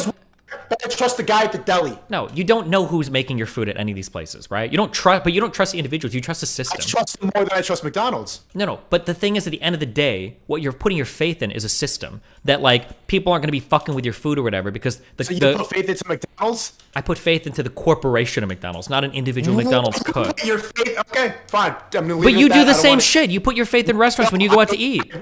Yeah, but those other restaurants are not the same as McDonald's. Wait, You hold cannot compare the two. on, Sneeko. When a guy is working at fucking McDonald's or some random fuck small business in Miami, do you think they give a fuck who's signing their paycheck at the end of the day? Yeah, but I think McDonald's is evil. I don't think a small We're not restaurant talking is about McDonald's doesn't give you food. It's individuals that work at McDonald's that give you food. Right? McDonald's sells the food. No, it's an individual guy at a cash register. Fucking McDonald's, the dude that owns the company, is not selling you a burger. You're trusting on the people that are working there at the end of the day, just like you would be at a small business, right? But you don't necessarily trust some individual. If I pull some random cook out the back and I show him to you, and I'm like, do you trust this guy? You're probably like, It's well, not about the server. I trust the food at a small restaurant, but I don't trust the food at McDonald's. But I'm telling you that it all comes from humans, and the only reason why you're trusting them is because there's systems in place where you hope that this guy wouldn't fuck with your food because he probably doesn't want to get fired.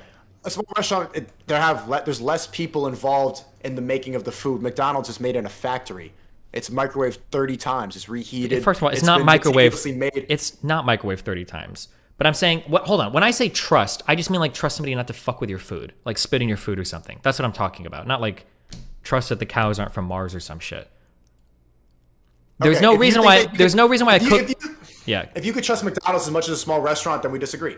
So you think there's as much a chance of a guy to spit in your food at McDonald's as there is in some small restaurant? It's not about spitting in my food. It's about the creation of the food. That's what I'm asking. I'm talking about spitting in your food. I'm not talking about spitting. I'm talking about the motive behind the food. Was McDonald's made with love, or was it made to make people have the cheapest option for calories? And was a small restaurant for the experience? I think restaurant food is made with care. I think McDonald's is made with money, with greed, with corporate nature. Yeah, but you don't go and check out the background of every single restaurant you go into. No, but more likely than not, I trust that they actually value the food. I know that McDonald's doesn't value the food. That's the difference. You know what? If you believe that, that's fine. I can give that to you. But then you're trusting the institution of small businesses then. You're not trusting any individual business owner. You're saying that... I trust small businesses more than I trust big corporations. Sure, but it's still, at the end of the day, it's not like an individual person you're trusting. It's like the concept. Less people, though. McDonald's is way more people and it's way more corrupt than okay, who do you trust? Okay, who would you trust to serve you better food? A guy that's working at Olive Garden or an Olive Garden restaurant or a crackhead off the street? We've already established that it's about the food, not the server. Let's go back to the video. Well, sure. No, wait, hold on. Crackhead off the street. It's one guy. Would you trust him to come to your house and cook you dinner or some random fast food worker? Just because it's less people doesn't mean that it's like more trustworthy. That's never true. I don't understand the analogy between the crackhead and... Well, you're trying to make it sound like small businesses are better just because there's less people involved. That doesn't make any sense. No, but I think that they make it with care. I trust that it's more likely that a small business is making the food with care rather than the government, which is making it with greed in mind. The government? Government's nonprofit. The government is McDonald's. That's your real reason. Because I'm a man that's doing what I'm doing, I must not actually believe the things that I say. But you see the dynamic that this sets up, right? This is telling men, don't call out other men, even if they might be worth calling out, because this is, you're simping. You're white knighting to get some pussy. And that line of thinking is actually a really good example of how misogyny works. Okay, so in this video, Sneeko does this thing a few times where he asks his chat to give their opinion on something and then gauges the validity of his own opinions based on how well it coincides with the chat's consensus. It is just incredible to watch. Shut up, mustache! Bro, can somebody, like, are there any women in the comments who could see through the bullshit? Oh, okay, they're saying all BS. Isabella's saying LMAO. Okay, there's a couple in here. Tell them, chat. Because he's gonna see this, he's gonna try to react to it. He's gonna cut this part out. Everybody here thinks you're a fucking limp.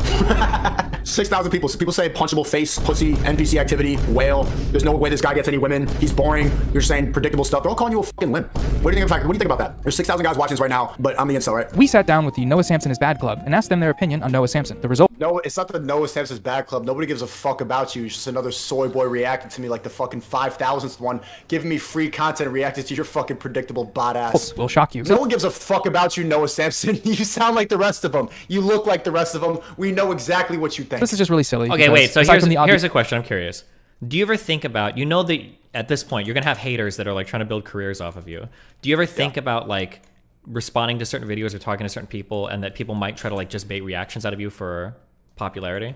Yeah. So after a certain point, it's not even worth, like, I've seen many channels. There's a couple of them that you know, like Papa John's and this other kid.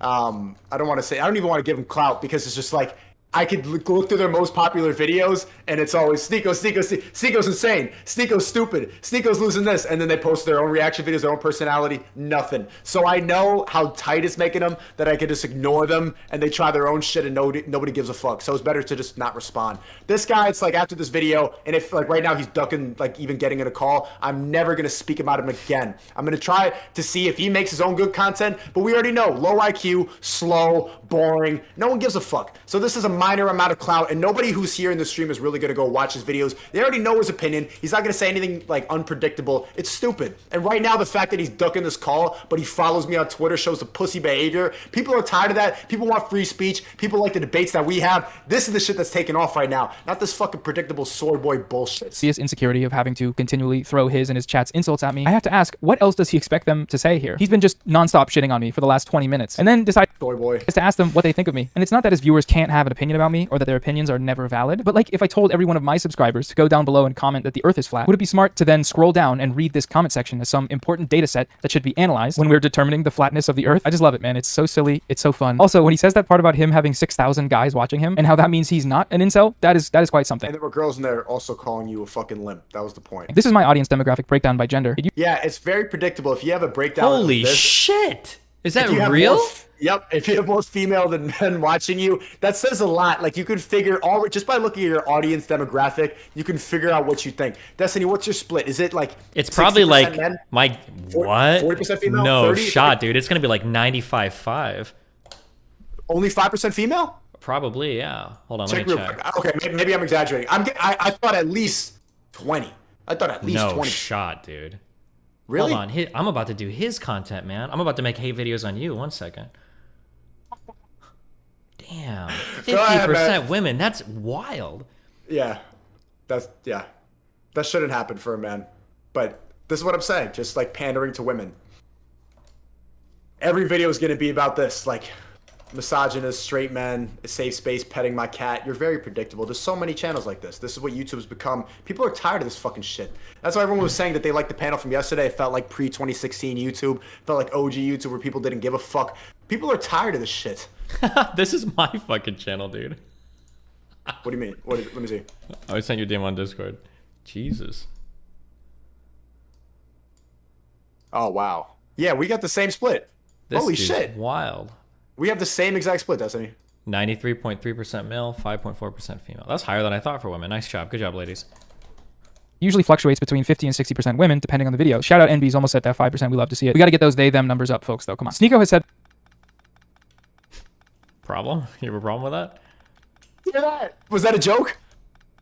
Who knows? Half joke. Okay, I'm going to move on. Before that his audience is 5% women. If that figure is incorrect, Sneeko, feel free to post the updated stats. But like, based on these numbers, which one of these spaces is more likely to be fostering incel rhetoric? The one with 95% men, or the one where we're getting somewhat of a balanced input from...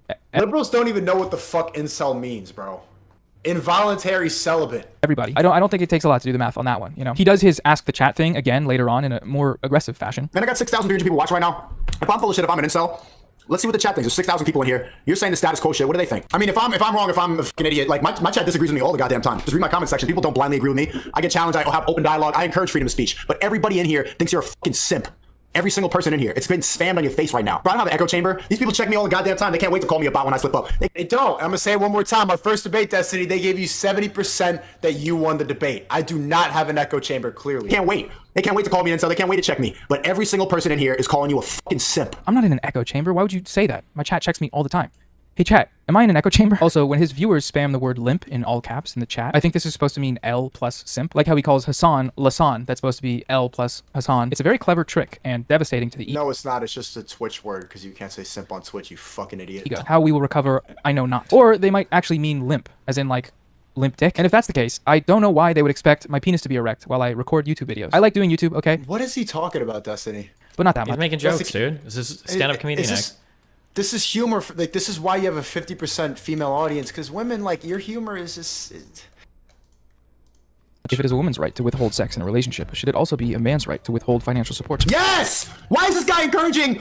Bro, what? You want to give all your money to a bitch? No, Sneeko, I don't want to give all my money to a bitch, at least as far as I know. I showed this screenshot because I think this is a very bad comparison to be making, and I can explain why here. This comparison asserts that exerting power over a man by taking advantage of his finances is morally equivalent to, rape. And I think that's bad, personally. I'm not a huge fan of that take. Oh, wait, what? That was a wild comparison. I'm sorry. One more time. I didn't hear what he said. I hear. This comparison asserts that exerting power over a man by taking advantage of his finances is morally equivalent to, rape. And I think that's bad, personally. I'm not a huge fan of that take.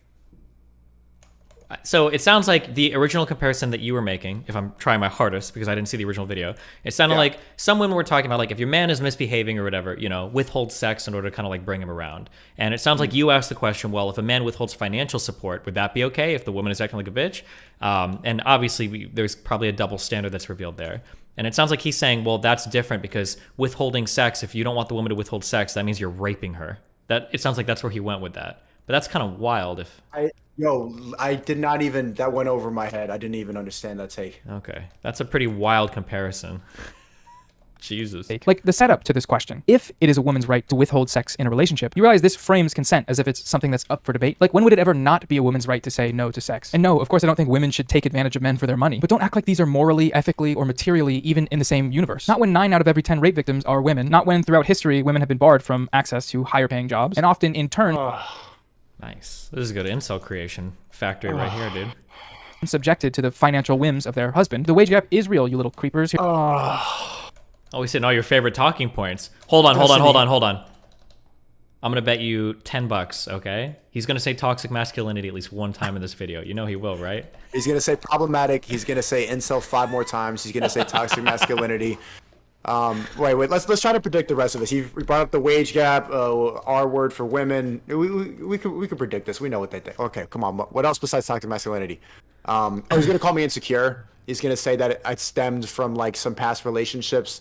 He's gonna say projecting. Okay. He's gonna insinuate that I'm violent towards women. Maybe. Damn, that's pretty far. I don't know if you'll go that far. Watch. Nah. Here's a good recent video that covers it a little bit. I'll leave it linked below. I think if you can look at all this and still not see an issue with this comparison, then you might just be doing some incel shit. You know what I mean? Because as much as it may feel like this channel is challenging There you go. Right away. Then you might just be doing some incel shit. What is that? What is doing some incel shit if not violence against women? Well, incel shit doesn't necessarily mean violence against women. Right? What is incel shit? Incel shit could just be being misogynistic, right? Okay. Status quo for you by asking the difficult questions. In many ways, it's actually just pushing its own version of the status quo. The one where we take street interview clips and from them surmise that women ought to be seen and understood as liars, contradicting themselves, full of themselves, and needing to be humble. Why is it his fault for asking questions that point out delusion? You're mad at the question instead of the answer? As a member, once again, I'm not mad at the questions. I'm just not willing to ignore their obvious role in serving a broader narrative of misogyny. Many people in the audience even acknowledge that this is what's happening. He is telling a story. And how dumb is that? That if the answer points out delusion, it's serving misogyny. That's just what's going on. Can you break this down? I don't get this sentiment. Well, I don't agree with the argument, but the argument that he's framing is like, what he's trying to say is you're asking obvious questions to build on an ideology while pretending that already exists. Well, while pretending that you're asking like honest questions. So to use the example I said earlier, it would be like me going to a college and saying like, do you think that black people commit more crime because they have the warrior gene? Yeah. Or do you, like he's saying that you're doing that by asking these types of questions. Yeah, that they're loaded in such a way that people are always going to answer in a way that like kind of confirms your priors or yeah, it makes it seem What do you think about it's complicated? Do you think that he's doing that, or is he asking like really good questions about the realities and how complicated relationships have become? It's hard for me to say because I haven't seen your original videos. I might think your original videos are problematic. I'm not sure. I haven't seen the question. Videos. It's complicated. The street interview channel. The street interview channel is. I don't think I've watched those either, so I don't know. Oh, Or I might have very seen good. one, but I don't remember. But They're okay. good to react to. You should watch that on stream. And that would be fine if that story didn't negatively affect the lives and worldviews of everyone involved. As a member of the Healthy Boys Only movement, Healthy boys only, fucking soy boys with their cats. I don't think that this is just the healthiest thing. Is Sneeko opposed to the concept of health? Like, being healthy is good, right? Having healthy relationships, communication, and healthy, grounded in reality attitudes towards the people that we are dating. These are things that we ought to strive for, no? And the way that masculinity is so often articulated and understood on the internet, especially in the largest communities where this happens, aka the manosphere, well, I wouldn't exactly call it healthy. We've seen Andrew Tate capture the attention of millions of men, young men especially, while saying stuff like this. My chick said, I want to do OnlyFans. I'm like, all right, then cool, go do it. How much you make? 10 grand or give me 8? All right, cool. Why would what woman is going to give you $8 grand? You're my woman, you're doing OnlyFans, you're selling my product. What the fuck? Bang out the machete, boom in her face, and grip her up by the neck. What's up, bitch? Fresh and Fit is approaching 1 million subscribers while saying stuff like this. I think if you're in a serious relationship with a girl, she should not have an Instagram. That's cheating. In my opinion, I think a woman having an Instagram is 100% cheating. Are we just gonna act like these things don't have broader societal implications? They do. Of course they do. I see videos all the time of girls talking about how their boyfriends have bought into these guys' bullshit and how it's directly harming them and their relationships. A recent really fucked up example is this 6th grade teacher talking about how this rhetoric has infiltrated her classroom in a pretty serious way. So I'm a teacher and I teach 6th grade. We've been in school for 3 days now, and within these 3 days, the amount of young 11-year-old boys that told me that they love Andrew Tate is ridiculous. This man is really affecting the minds of young men. I had a boy today, 11, turn to a girl and tell her that she's fat. Women need to be thin. She sits at home and she eats all day, and that she's like every other girl in the world, and that she uses men to get money. And at least he's a hardworking man and he works for his money. They're 11. Okay? You need to be aware of what your kids are watching, because this is ridiculous and it's really affecting kids. I'm gonna start being in this category. There's gonna be teachers pretty saying this shit about me. Young kids. That is pretty weird if an 11-year-old saying that, though. That's not some top G shit, okay? Yeah, that's kind of funny though. Do you think the guy was really taking it seriously, or did he watch some stuff and he echoed? That's always it, the problem with getting these types of, because like everybody bullies in school, but like, is it different now? I don't know. I'm not sure. I'm not on the, not in a 6th grade classroom to tell. I don't know. That kid seems pretty base to me. I don't need to go through every example of how the manosphere is distorting men and boys' attitudes towards women in negative ways. I'll leave a playlist linked in the description if you want to learn more. It's called the Manosphere Deprogram Playlist. Great work, team. Nice job. But the goal of Healthy Boys Only, at least as far as it's been outlined in my brain and videos thus far, is to lift up the lads without having to put women down. It's that simple. If that makes us soy boys, then so be it. We can reclaim that word as being good, because if this is the alternative, then pass me those damn beans. You know what this bitch said? She said that men are only valuable for their wallets. So what I'm saying is a natural response, and that fucking Healthy Boys Only conveniently clipped it out. She's like, what do men have to bring to the table if women are the prize? She says, their wallets. Yeah, so what I'm saying is accurate. She belongs to the streets. She's sucking your energy. She's not worth my time. If she thinks I'm only a wallet, get the fuck away from me. But clip that out because you're trying to get some coochie. I didn't clip anything out. I played that clip in its entirety later in the video. The reason I didn't play it here is because in this sequence, I was setting up a joke to transition into my ad read. It wasn't important for the function that this sequence served to see anything besides Sneeko's reaction. That's why the Joker theme is playing, because it's, you know, cinematic. Anytime someone starts going misogynist manifesto mode, throw the Joker music on it and it just works. I don't care. Give me more money for my pussy. Whore. She said men are only worth their wallet. And you know what this bitch also has? She has a podcast called the Kill All Men Podcast. And we reacted to it on the stream. She has a podcast called the Kill All Men Podcast. So yeah, but by all means, put the evil dark night noise over here. But I think maybe she deleted it. Let me show you. Right here. This is her podcast. Kill All Men, the Janeway. Ready? Hello, and welcome back to Cam, aka Kill All Men. So I actually didn't know. Isn't that crazy, Destiny? That's a little weird. Know this. This is interesting. And, well, you may be surprised to hear me say it, but I think that this is bad. I think it's a bad name for a podcast. Kill All Men is not a slogan that I think should be used or promoted. I think it's inflammatory. Some common ground with Noah. There you go, dude. Wow, maybe you guys will agree on everything. Yeah. Hey, Noah, we like you now. Get in the street, pussy. Feminism. That being said, let me ask, is the name of this podcast in any way representative of its actual content? Like, is this podcast advocating for men to be killed or anything even remotely? Kind of sounds like it.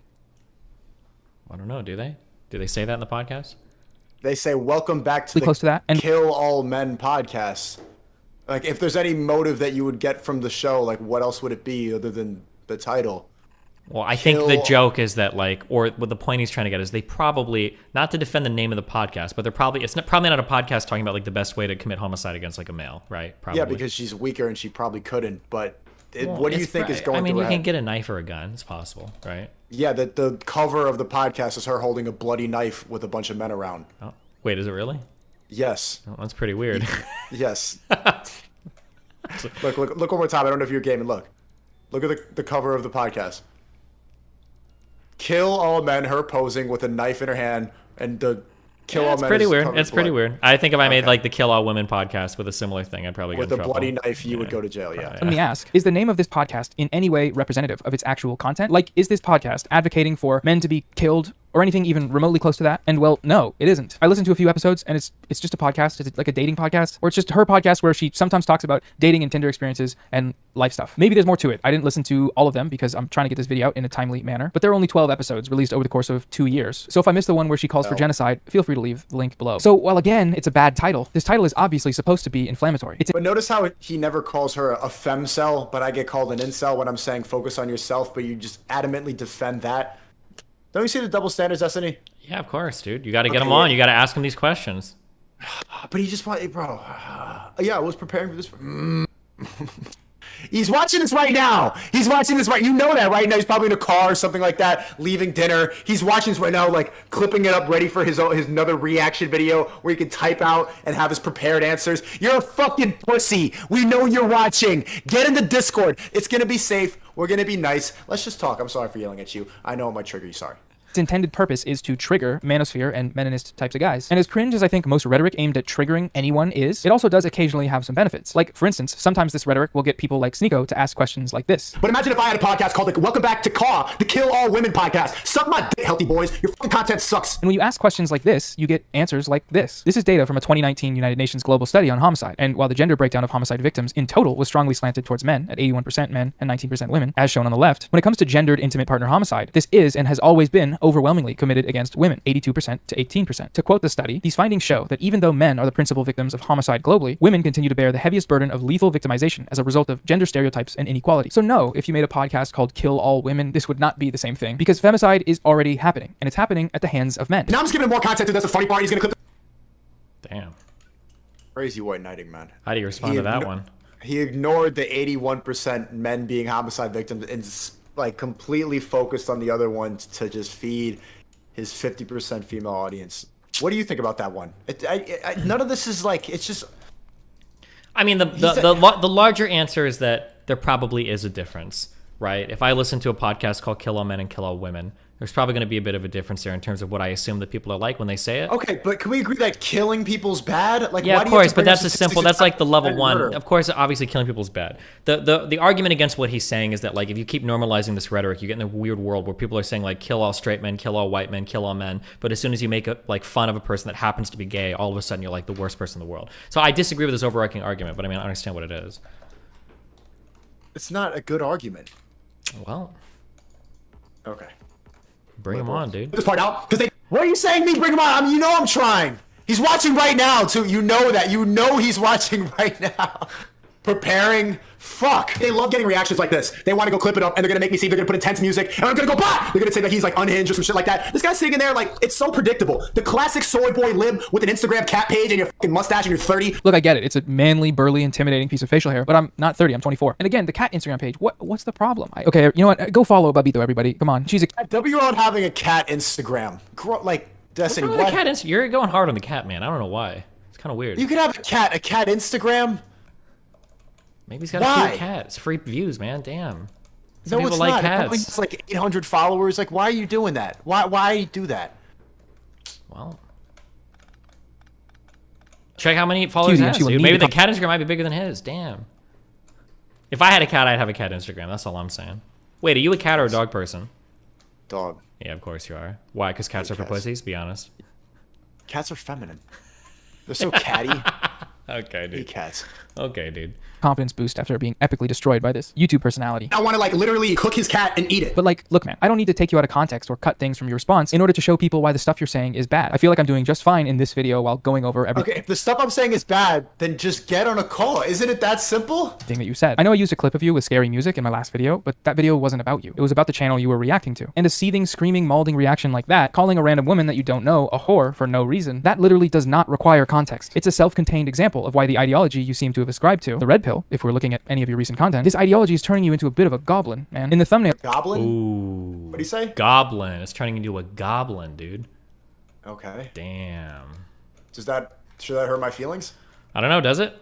No. Of your YouTube video about me, you added quotes to it that said, Sneeko sucks. And that's not something I've ever said in the video. In fact, in that video, I didn't say anything about you. I played a clip of you saying the types of things that you say all the time on your stream. So if playing clips of you saying the things that you say Clickbait, dumbass. Translates to me telling you that you suck, then maybe you just actually kind of suck, you know? It's a possibility. It is. Okay, so firstly, this guy's an NPC. And by that I mean he's just using a dialogue tree. He has a list of questions that he's asking, and he rarely ever deviates from the list. What? We called you an NPC. Oh, no. Oh, man, dude. NPC. I'm about to go in right here. Is that an NPC because he's asking questions that expose their nonsense? So in video games, NPCs, the in-game AI characters, usually have a set number of possible responses when you engage with them. This game mechanic is called a dialogue tree. It looks like this. And when you watch the street interviews, specifically examples like the one I am talking about at this point in my video, you can see the dialogue tree in full effect. It's not just the fact that he's asking questions. It's that he continues down his list of pre-written questions, regardless of how people answer. Or if any deviation in the answers occurs, it is to follow a different path on the same tree. It's not a natural interview cadence. And I feel like people are able to pick up on that. Especially you, Sneeko, given that you spent a lot of time and built the majority of your audience doing street interviews. With the dialogue tree, though, he is building each question on top of the last, while baking assumptions into many of them to lead subjects to the conclusion that he and the audience so desperately want to hear. The one where women be contradicting themselves in this day and age. Wow, that says a lot about society and modern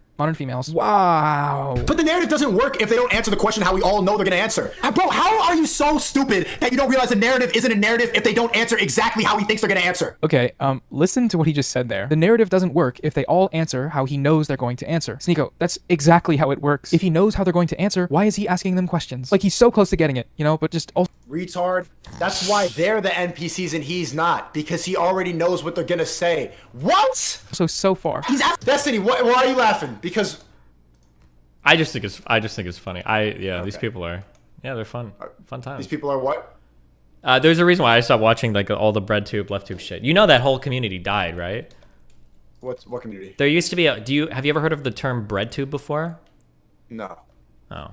It was like a whole community of like people like this. They had a subreddit. They were exploding back in like 2018. And they lasted for about a year. They had all these video essayists. They made all these long videos with the funky lighting and like the cool clips. And the people all talk like this with the weird YouTube cadence or whatever. They all did it. But the subreddit died in like a year. And like all of those video essays just kind of dropped off and nobody gave a fuck. It was just like a huge circle jerk of people all making video essays about like toxic masculinity and patriarchy over and over and over and over and over again. Like D'Angelo Wallace and them. Wait, what? D'Angelo Wallace. Who else was one of these people?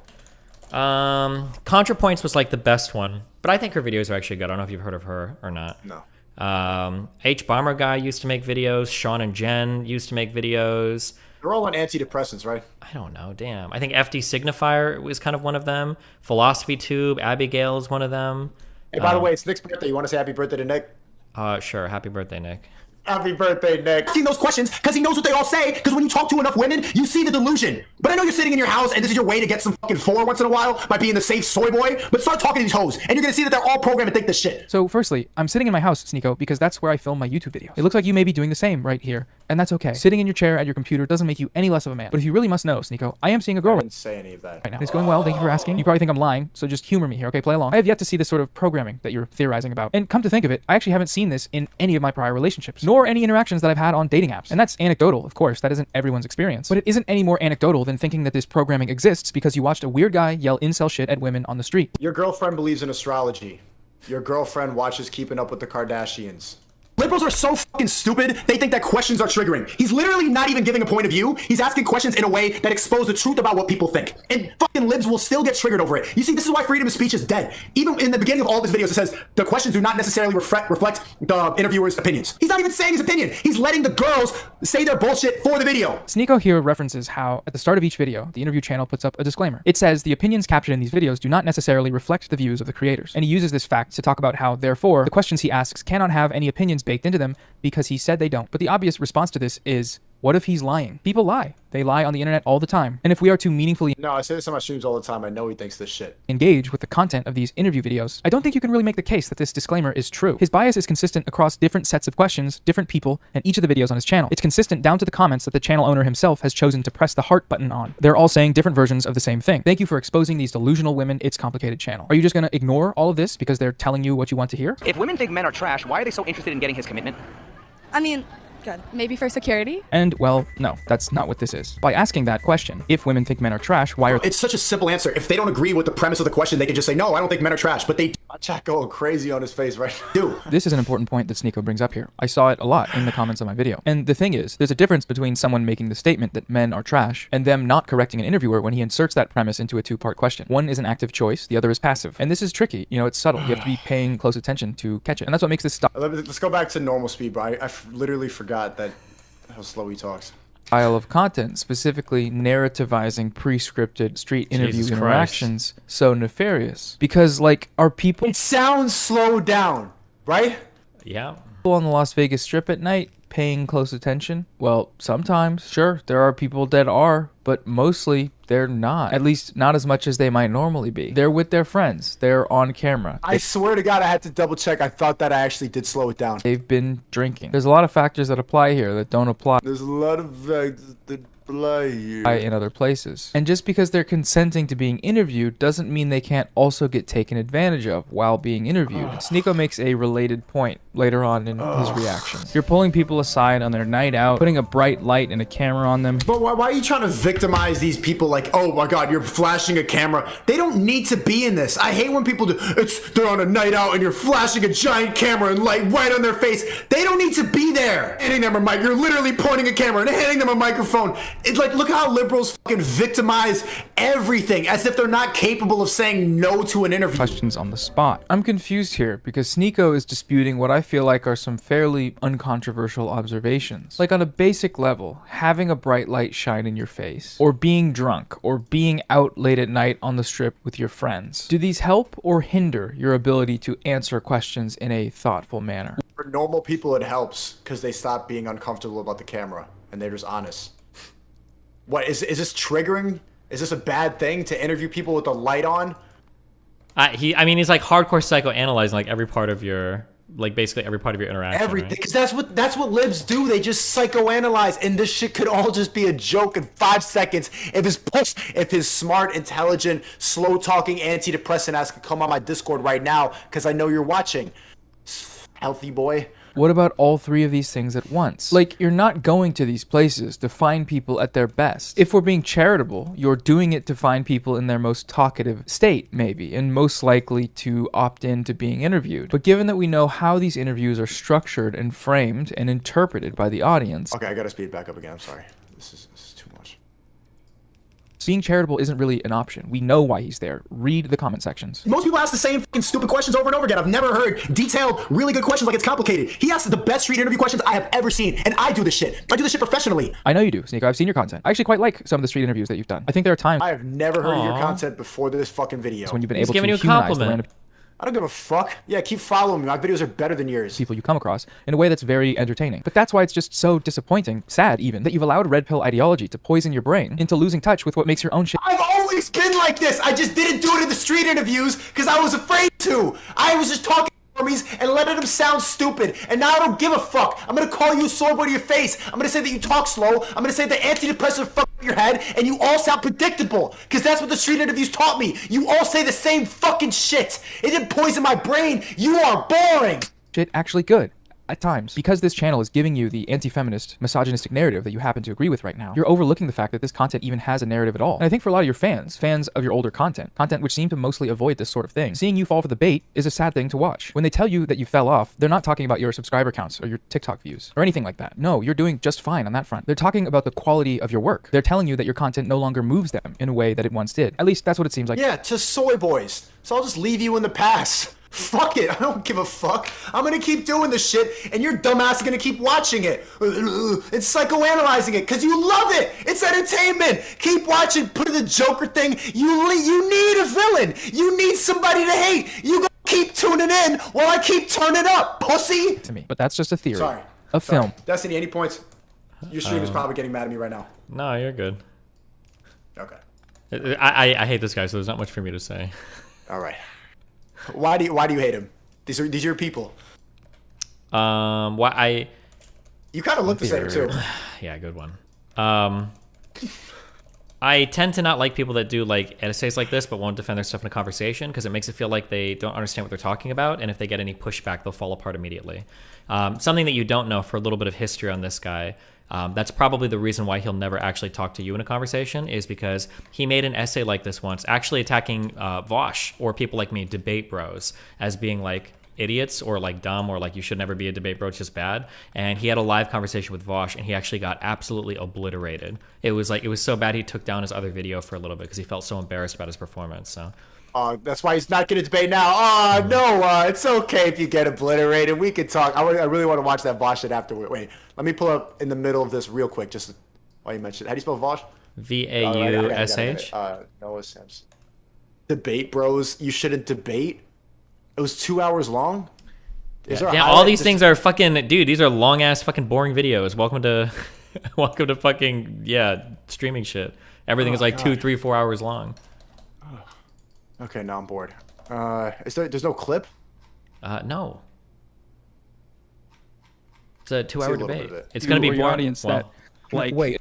Hold on. You know what? Maybe Professor Flowers is a genocide denier or whatever, or like an ethnic cleansing supporter. If she had owned it, I wouldn't have cared so much. The thing that bothers... I can't do it. It's just too many white people in one room. Like, I can't do it. There's 2 of them. Isn't it funny that... Sorry, I mean, hey, Destiny, you're one of the good ones. You're invited to the barbecue. Thank you so much. And you're invited to the... What do you call it? The... What do you... Fuck it, I don't care. The cookout, right? No, the Asian cookout with the cats and the dogs? The hibachi circle. The position are always the creepiest looking. So he looks literally just like Lasan. He looks just like every fucking white knight dude. When he says Lasan here, he's referring to Hassan. Thank you for explaining that to your fucking low IQ audience, bro. When he said Hassan Piker, Hasanabi. Hey man, in what universe is telling me that I look like Hassan Piker supposed to hurt my feelings? No, please stop it. That's so mean. Oh, I feel so, that's so disrespectful. Here's another case of him directly asking his audience to validate him. They always got this hair and a creepy mustache, and they're always like bordering around 30, 35. It's always the creepy guys who end up like being the champion for women. The male feminists are the creepiest looking dudes. Why is it always these guys calling us incels? Who looks more like an incel, me or him? Like, objectively. But I don't call people incels. It's always them. These are quite frankly hilarious to me. You guys like me, right? You think I'm good and he's bad, right? Good, bad? Okay, good. Thank you. Thank you for this helpful statistical information. Pew Research could never. But see, the thing about incels is they don't have a look. I mean, sure, generally speaking, more attractive people are less likely to fall down a red pill, black pill, incel rabbit hole. But I mean, what about Elliot Rodger, the incel spree shooter? Probably the most infamous incel of them all. He was a cutie, man. Cuties can be monsters. And I'm not calling you a cutie or a monster, but you use the same rhetoric as the monster. You are calling me a monster, right? You call me the Joker. And I personally... You call me a goblin. That is a monster! What the fuck are you talking about? I don't think that's very cute. And like, I'm not even gonna try to untangle this because it's full of so many assumptions and problematic notions that it's... Problematic! Problematic! I'm a man going... Bro, we need a bingo card for these soy boys, man. Men, problematic, and shut the fuck up. You're using all the bitch insults, man. That should be a wake-up call enough for you. Using words that are in the dictionary? That's a feminine trait. Fellas, is it gay to talk? But like a woman, It's just like stupid jokes, bro. Like, they're really bad at joking. They can do about anything they want, you know? Because men are dumb enough to pay for it, or men are dumb enough to do it. This is great, but I think it's also rare when it comes to... Yeah, it's great when they call men dumb. When I said this is great, I was specifically referring to this guy's decision to challenge the interviewer's loaded question here. The fact that he said that men are dumb enough to pay for it is irrelevant to this point. But even if it were relevant, you aren't allowed to be upset at that, Sneeko, because you spread that exact same sentiment about women in every single video. You can't get mad at negative generalizations when that's literally all you do now. Yeah, and he said media training. You need to make sure that you have media training to ensure your opinion aligns with the mainstream views, so that you don't stumble and point out your own bullshit. I never said that anyone needed to be media trained. I was pointing out that regular people aren't. And that's why manipulating them with rhetoric is generally easier to do than it is to, say, a politician or a popular online media figure. All of Ben Shapiro's most viewed videos are videos of him dunking on random college kids. If random college kids were media trained, that content wouldn't exist because they wouldn't give him enough leeway to allow him to... So let me talk. Since you're media trained, Noah, right? You're smarter than these college students. You're older than me. Huh? You got a female audience. Let's talk. You got no excuses. Why can't you not get in this Discord right now? You watch my videos, you a fan, you're on Twitter right now watching this. Let's get some content. Obviously, it's gonna be good if you can make a 51-minute video coping about me. Let's talk. What do you have to lose? Someone explain, because you know damn well he's watching this right now. Fuck. Sustain his narratives. That's how this works. Rhetoric is a tool to achieve an end, and sometimes people use this tool to promote incel shit. This is always going to be easier to do with a random person on the street than it is, say, a feminist scholar. So why blame society when you could be the one changing your behavior? But this only works as a gotcha if we assume that society cannot change. If society's some dumb liberal bullshit, society's not gonna change. Only fucking soy boys like you change. Men objectify women. That's the point of going out, and women live in a lie. We go out so that women can look like objects, and then we give them attention. That's what it is. And you're like, but women are queens. Jesus Christ. What? Do you believe that? What? That women go out just so they can look like and be treated like objects? Why do you think they get dressed up with makeup and lashes and they put on fake tits and they have their boobs out? They want to be objectified. Yeah, but don't you think it's possible that like maybe people like to be like somebody can go out and look decent and still want to be treated like a human being? When we went out to dinner with you and your I forgot your friends, Dan, what did you wear? You wore your merch, you were wearing sweatpants, and you just looked like you just walked outside. Do you think that it's a little bit more challenging sometimes when there's pressure for women, because if they were to show up wearing shit like I wear, people like you would say that they're like look horrible, or they would like judge them? If they didn't care about that, then that pressure wouldn't matter. If they just wanted to be valued for what they say, they wouldn't give a fuck. Yeah, but I don't even have to worry about something like that, right? Like I don't even have to worry about if I show up in sweatpants, is he going to judge me for not dressing up? Yeah, people are, but you don't care. Why don't you care? Because you know that doesn't matter to you, because you don't need to be an object to have value. You're you. Women need to be objectified. Do you really think that's true? How is that not true? I'm trying to... Fuck, it's late. I'm trying to think if I want to have... Yeah. No. No, wait. Okay, stop. Pause it. Okay. My issue is that you feed into the cycle and you perpetuate it, right? There are a whole host of things that we can value women for. But if you... Like, when you go out for a woman, what are you looking for when you're talking to a woman? What are the traits that you're looking for? Smart, funny. Really? Yeah, but I never find it. So they're not really better than their looks for the most part. Okay, hold on. So you would encourage women to like be smarter, to be funnier. You think that would be a good thing for women to do? Yes, please try. Okay, most so women then are not funny. Do you think it's a good thing for women to go to college? That women are going to college more than they have before and making more money and getting jobs? Or do you think it's a bad thing? I think it's a good thing. Okay, cool. All right, we're on the same page. Yeah, but we saw even on Fresh and Fit, even the college-educated ones are just professionals with their delusion. They're not ever really that much smarter or funnier. To be an object of beauty. I think the one girl in red, didn't she say, was she the one with the finished college degree in, was it business or was it econ? I don't remember. She didn't say anything the rest of the whole podcast. And then I think there was one other, that one girl you were talking to a lot, not the P one, but the other one who said she was a musician. I think she got her bachelor's in some audio engineering or something. I think those are the only two, but. Yeah, do you remember anything funny they said? Say it now. Funny? No. But I mean, like... Did they say anything smart? Towards the end of the podcast, they started to. What did they say? Quote it. I think that the one girl sitting next to sitting next to Fit, she was echoing some of the shit that I said at the beginning of the podcast. I appreciated that. Okay, echoing what you said. Did she say anything individual? Anything independent that showed that she was smart or funny? Anything independent that showed that she was smart or funny? I don't know if, I mean, we were all kind of like talking about the same topic at the table. I don't know. Nothing. Yeah, I can't remember every single thing. That one girl, okay, actually, the saddest girls at the table, Zan's 1 and 2, Zan's 1, the person next to you, she actually said something really insightful that actually blew me away, which was when you guys were talking about, I think it was when Myron was talking about how worthless it was for like girls to go to college and how it was all dumb and a waste of time. And she started talking about, well, the reason why girls are dumb and they're not funny or whatever is because you guys only value us for our pussy. The very first thing you asked us when we sat down. It's our fault that they're not smart or funny? I'm saying that both sides play a role in it. That's what I'm saying. That's true. But like if I were to show you, like if I were to show a fan of Fresh and Fit, if I were to show them like a 21-year-old girl who was young, tight, badass, just like very hot and young and like that, and then I show them like a 30-year-old woman that was like smart, funny, maybe not a 10, maybe she's like a 7, but she's like super cool, educated, has a job. Like who do you think people would gravitate towards in the Fresh and Fit community, or in like the Red Pill community, the PUA community? Like who's got more value there? People go through... I've gravitated. Brett Cooper's really smart. Brett Cooper, I've been reacting to a lot of her videos. She's like an anomaly. She's like the first girl I've heard like actually have independent, not just echoing. The only smart thing you said any of the girls at the panel said was just echoing the shit you said. Well, because we're all echoing around the table. We're all like chatting with each other, right? No, we're not even echoing, bro. I'm saying shit that you disagree with. We have Okay, hold on. You're bringing 9 girls, okay, that are petrified as fuck at this table. Before they even get... They're going Fresh and Fit. Before they even talk, they're getting like a 20-minute fucking lecture from the producer on what they can or can't say, on how they can sit, on how they can act, saying that they're going to get kicked off of it, right? They do this whole fucking dress down before they're even allowed on the show. And then when they get on the show, obviously all of them are scared as fuck to say anything because they've got like 3 fucking master debater red pillars ready to fucking jump down their throat, like hardcore shit. So, and then none of these girls have like any show experience. None of these girls are like pro debaters. Like these, actually, one of the girls, the one with the balloons and the fucking giant lips, she'd been in a lot of reality shows. Yeah, have you seen her in reality shows? Yeah, she got. It was a professional debate experience, but also she was also the one that was talking the most. She was talking a lot, right? She was probably talking more than any other person. But and she was just saying dumb shit. I'm just saying that, like, you can put me on a panel with 100 people like that, and I'll steamroll every single one because these people are scared. These people aren't very confident. They don't have a lot of experience. Yeah, of course it's going to be the case. Okay, Let me fill out one of those panels with like 6 of my friends, and it's going to look way fucking different, right? Like, I can find you a bunch of white people coping and saying talk about trans people for 8 hours. But the first show that hold on, you think you know if I could fill out a panel like that, I could give you 6 girls that'll have a lot to say on every topic, and they won't all be fucking what? Get me on a Fresh and Fit panel with 6 of your smart female friends. I am excited for that. Organize it just like Fresh and Fit. Me versus fucking 8 women. It's gonna go the same exact way. If they're all white, it's gonna be different. It won't be all white. I know black people. I know Hispanic people. I can bring you other types of people if you want. No, you don't.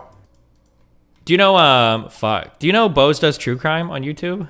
No. Oh fuck. Damn. I could find people. Fuck. That would actually be crazy. My example of women saying anything smart or funny is the first show I was on. You weren't on that. There was a 37-year-old stand-up comedian. She had a kid who was 13, and early on I pointed out how I'm closer in age to her son than her. And the show was like 4 hours. By the end, she said she kept talking about how she's a stand-up comedian, and I pointed out like, yo, it's been 4 hours. You're a comedian. You haven't said anything funny. 37 years old. You're on a podcast. You're a professional comedian. There should have been something I remembered. I don't remember anything she said. A college educated, mom, stand-up comedian. Nothing. Can't tell you one thing. Fuck, I want to do this. I want to make this happen so badly. Do it, organize it. That's a W stream. Chat, you want to see that? For an in-person show, I'd have to coordinate for all these fuckers. You could do it on Discord too. Well, when I move to Miami too, we could do it in Miami. You want to do it on Discord? If you want to do it on Discord, I could do this probably in a few days. I'll do it in person. In person could even be even better because then I could actually get humiliated. In person would be funny because it would be like that. But the problem is that these people would have to get flown in from everywhere. I'd fly people in for that though. That would be fucking hilarious. Oh my god. My chat wants to see it. They're all excited. Hold on, wait, chat, real quick, help me. So we'd bring in Tree. You know we would. Tree of Logic, Bose. We'd bring Bose in. Erudite. We would bring in. Alexandria Botez. What was the name of the older sister? It's Alex, right? Brett Cooper. What? Brett Cooper? I don't know who the fuck that is. You should. Actually, don't. She's mine. I'll bring her. Yeah. Ooh, 5, 6. I need like how many would we bring for this? I think if I had no, I'd want like I think 6 is good. Bring Brittany Simon. Brittany Simon. Oh hell yes, of course. Someone on my side. Wait, I thought you just wanted a dog pile, like it normally is against the girls. Oh, I could have one woman though. Like yeah. Okay, who's the one woman that you want? I don't give a fuck. Do whatever you want. You can organize it. Okay, I don't know if Lauren and Venti would come to something like those guys. I don't think they'd want Tav for reasons. Brittany Venti, I already got her on the list. Or no, I've got Brittany Sam on the list. I don't know about Brittany Venti. Did Noah Sampson respond to you yet? Dude, that guy's never gonna talk to you. You're such a fucking bitch, bro. I would have Melina, obviously. Oh, Melina too? Yeah, of course. I gotta take her on the next time. She had a funny tweet she put on his forehead, Miami 4. Oh yeah, shit. That's pretty funny. You think she would hate me? No, she'd think you're really funny. No. Their personality. No. You need to be a woman needs to be an object of beauty, you fucking idiot. Society's not going to change. This is evolution. This is basic biology. Your liberal bullshit is not going to forward the human race. It's going to make men into pussies, and it's going to make women stronger. I feel like I don't even need to respond to that clip. To be honest, I probably don't need to respond to most of these, but I felt like writing a bunch today, so sorry. But okay, Sneako's concern here seems to be that if we acknowledge people's criticisms of things like catcalling, and he didn't even respond to the shit I said, then attempt to change society. It's just a chance for him to... Oh, Lav? Oh, no. It's just a chance for him to spew his ideology. Damn, dude. I don't have anything to say to this guy. I stopped reacting to these people a long time ago for a reason, okay? You're trying hard. This dude is squeezing a lot of content out of fucking 5 minutes of video, okay? Yeah. Oh, yeah, I'm never gonna... It's just, Chad, we can wrap it up after this. Guy's watching this right now. He doesn't want to get on the call. He's scared. It's fucking predictable. We get it. I'm never talking about this dude again because this, bro...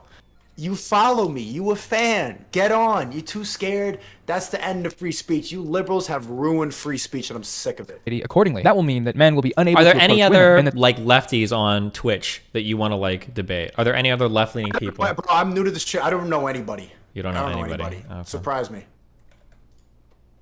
This will have implications on an evolutionary scale. But this would only be true if catcalling was the only way to approach women. And thankfully for us, this is not the case. Men approach women all the time and successfully strike up conversations. And they do so without having to be disrespectful or creepy. For these guys, even if they get turned down, they're able to experience that and still be normal about it. Like, hey, she said she had a boyfriend. That's cool. I wish her well, and I'm on my way. I'm not going to speculate as to whether or not she was lying because I am normal. I can take a hint. The reason the manosphere doesn't hear about guys like this is because guys like this aren't plugged into the manosphere. They have girlfriends or wives, or they date casually without resentment. But those are just the chads, Noah. They have the best skulls. Attractive people are more attractive. The sky is blue. That doesn't mean all women want a guy who I don't think she'd do it. I don't think that's like brand friendly for her. I don't think she'd go on anything. Yeah, I don't think she would.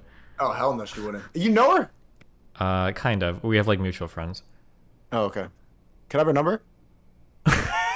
Ask us like this. Most women look at these black pill rating charts and they laugh. If you don't believe me, I encourage you to talk to the women in your life. Show them this image and ask them what they think about it. Seriously. Have a conversation. Maybe you'll learn something. But if you go in with a black pill mentality that women actually just don't know what they want and will always go for Chad no matter what because of biology or whatever, you probably won't learn that much. And you know, another thing, even if you're a chiseled piece of sexiness, women have these things called brains. And that means that if you're funny or charming in a way that they appreciate and you have good intentions, then you'll probably be fine. It'll take a little time. It'll take trial and error and learning to deal with rejection. But that's okay. That's part of the process. Dating is not easy, but it gets easier if you make it an active thing and avoid spaces that harbor resentment, spaces like the manosphere. I'd like to respond to another thing that Sneeko said in that last clip about society being unable to change. Society's not going to change. This is evolution. Be the best this is basic biology. You're liberal. If I could bring fucking 7 girls and then by the end of the show I reveal that all 7 of them are trans just to mindfuck you guys, holy shit, that would be the funniest fucking like. And then they clip the part where I was hitting on them, and then it's gonna live on TikTok forever. I'm sorry. How many trans women do you know? Probably a lot. I think I have more trans women than cis women in my audience. But what? Yeah, damn, I'm a trans advocate, even though that's why I was banned from Twitch. But fuck, dude, what am I gonna do? Bullshit is not going to forward the human race. It's going to make men into pussies, and it's going to make women stronger. So if there was still any doubt in your mind as to whether or not Sneeko has onboarded conservative ideology because of whatever he's been exposed to, there shouldn't be anymore. The view that society cannot change, and that hierarchies are set in stone, and that gender roles are biologically static, well, these are central tenets to conservative ideology. It's a philosophy that looks at existing societal and social structures and says, don't bother changing them. We like things the way they are. Like, why are women complaining about being catcalled when they're... I'm just tuning him out. Chad, are you still tuned into this? It's just like sounds like noise to me now. Yeah, I mean, that's what it is. Destiny? No, fuck, it's fucking boring. It's the same shit they say every fucking video. Yes, they all sound exactly the same. And yet, Soy Boy, Healthy Boy, you're listening to another liberal say exactly the same thing I'm saying. Bro, you just all sound exactly the same. I'm the evolved version of that, okay? Chill. Michaela would be base. I've got... Yeah, if she comes, that would be awesome, too. Okay, let's watch like the last couple of minutes. I want to see his closing argument. Yeah, go for it. Forgive me for thinking that we don't need to do both of those things. My bad. I'll go call my mom and sisters and let them know to strap up the fatigues because it's time for some girl boss imperialism. So he closes out the video by doing more of the I'm predicting this guy's life, I'm so very smart thing. We know you're boosted up. We know what you think. We know you had BLM in your bio. You probably had he, him. I don't know when you deleted it, but you had he, him in your bio for a bit, bro. Never use the word NPC again when we know you voted for Biden. And it's still very silly. He says, we know you're boosted up, implying that getting vaccinated is only something you do if you're an NPC because conservative talking point so we know he did. Told you. Number 5,286. He's an anti-vaxxer? Biden's based, dude. Huh? Biden's based, man. How could you hate on Biden? How could you hate on Biden? You're an NPC. Oh my god. Stop it. Stop Damn, it. Dude. Stop it. Trump literally on his way to federal prison and you're going to chauffeur that guy? Really? The billionaire guy? Stop it. You know, Biden was the poorest senator for a long time. He's like an everyman. He's like a normal dude. You're trolling, right? I'm not trolling, dude. What part of that was wrong? Biden's based. Yeah, he's base as fuck. He's my hero. Destiny Chat, is he trolling me right now? I'm not trolling. Did you see the huge fucking bill they just passed through the Senate? What a god. Climate change, gun control. God, so much shit. He's a warrior. You're fucking with me. I'm not fucking with you. Okay. I voted for him. I'm gonna vote for him again if he's not dead before he runs. No way. Look at it. There's no... The best part, though, is when he tries to, like, predict that I have a video on Andrew Tate. I have a chance to chat. Like, I want to predict this guy. You think he has a video calling Andrew Tate a trafficker? He's got to have a video calling Andrew Tate problematic. And I want to figure him out because I got really tight that he started saying NPC like he knows some shit. And then when he doesn't find it, he searches for it. Let's go to his channel real quick. Oh, we know what he thinks about abortions, for sure. Damn, all of his videos are debunking red pill TikTok. Where's his video calling Tate problematic? Oh, there he is. It's probably in there, though. There's like 30-minute videos each. There's got to be a mention calling Tate problematic. You did it in this video, actually, first. You played the clip of the teacher calling it problematic. It's in there. This podcast hates women, making fun of Fresh and Fit. Shout out Fresh and Fit. And then when he doesn't find it, he says, well, it must be in that playlist that he made, the Manosphere deprogramming playlist. Where's the Tate video? Come on, man. Incel content's dangerous. There's got to be more me in here, too. even though he follows me. In Manosphere deprogramming, so it's in this. Which is a playlist comprised entirely of other people's videos. So yeah, it turns out he was a psychic after all. Debunking Red Pill TikTok. I don't feel like watching this guy anymore. Okay, thank God we're done. I know that this video might have seemed like a bit of a waste of time, especially if you're a regular viewer of mine, but I do think it can sometimes Alaba wants to get on. Okay, finally. This is boring. be helpful to spend time engaging with this sort of stuff and evaluating. You add Abba or I have to add him? I think I can add him. Hold on. Cool. The sorts of things that are being said, the ideas. Oh, what happened? It starts a new call. Oh, okay, hold on. Hey. Hey, what's up, dude? What up, Abba?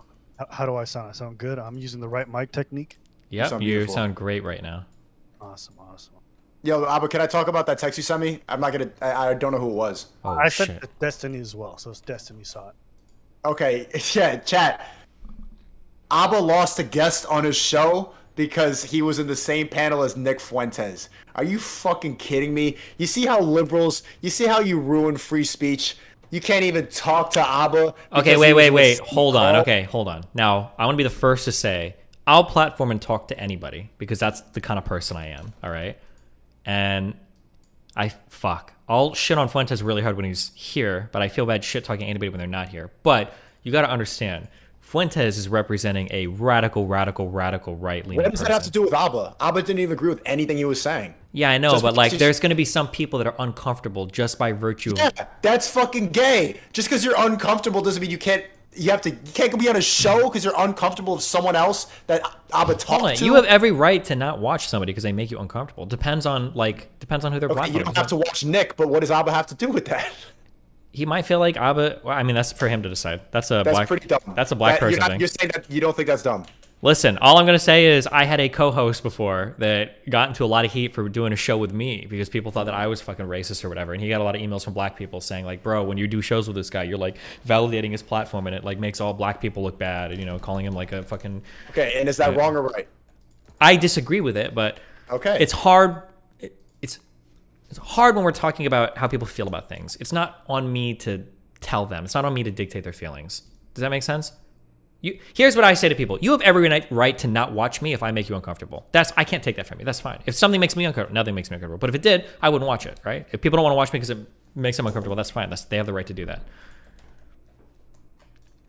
Is that... Abo, you don't think that shit is stupid?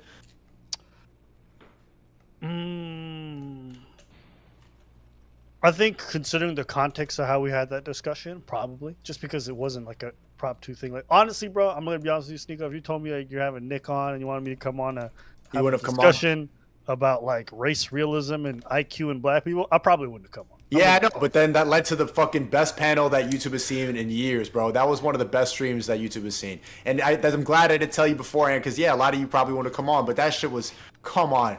People were... I'm going to be honest with you, Sneeko. If Destiny didn't come on in like 5 minutes, I probably would have left. But that's why I brought him up to back you up. There you go. It's not even to back me up. Here's the thing, right? Why would you have left? It's just a Discord call. Here's the thing, right? If I'm just coming to chit-chat with you and Jadion, and all of a sudden you invite some dude and he's talking about why Nazis are great and this is the like scientific facts behind it. I don't know shit about what the fuck he's talking about. So I look stupid as fuck just sitting there in the corner while this guy's like, well, listen, the Jews are actually lizard people and based off science. I can't rebut what he's saying, but I also got to sit there quietly like I'm getting cucked into a conversation about a dude talking about why I can't be... No, that's crazy. That is crazy. Also, streaming entertainment, and before he even came in, I asked, do you know Nick Fuentes? You said, yo, he's very funny. He's one of the most funny political streamers out there. No. That's not all aspects. No. That's not. But you're just using a portion. I'll always acknowledge someone's positive points. He is a funny person, absolutely. There you go. But he's also a white supremacist. And I even told Jadion. I told Jadion off the top. I said, bro, one day they're gonna write an article about you, and they'll say you were in a stream with Nick Fuentes, and it's gonna fuck up. And just a prime because I knew how crazy this man is. Okay, I didn't know to what degree because I'd seen bits and pieces, but I knew he's unhinged. Okay, but it's his birthday. You want to say happy birthday to him? Oh yeah, happy birthday to Nick. Well, you know, Happy Can I? birthday. Okay, I'm gonna let me if explain. he's having chocolate cake though, we gonna have a problem. Let me explain. Okay, because you guys don't understand. Okay, let me explain the plight of the black man. Okay, because you guys don't get it. All right, so Okay, I'm tell here me, to Dustin. explain it to you. No, but seriously. So I get emails, I read things. So this is like the impression that I get. Okay, and I can't know obviously because I'm not a black dude. But when you go into the world of entertainment, you go into YouTube. Compared to white people, there aren't that many people of color here, right? Compared to white content creators, compared to people in the space. And if you are a person of color and you find somebody that does like content that you could vibe with or whatever, that's like a cool feeling. It's a cool thing. In some ways, you get to disconnect or escape from like all the massive white shit, all the whatever that's on the rest of the internet, especially because the internet is predominantly a really white place.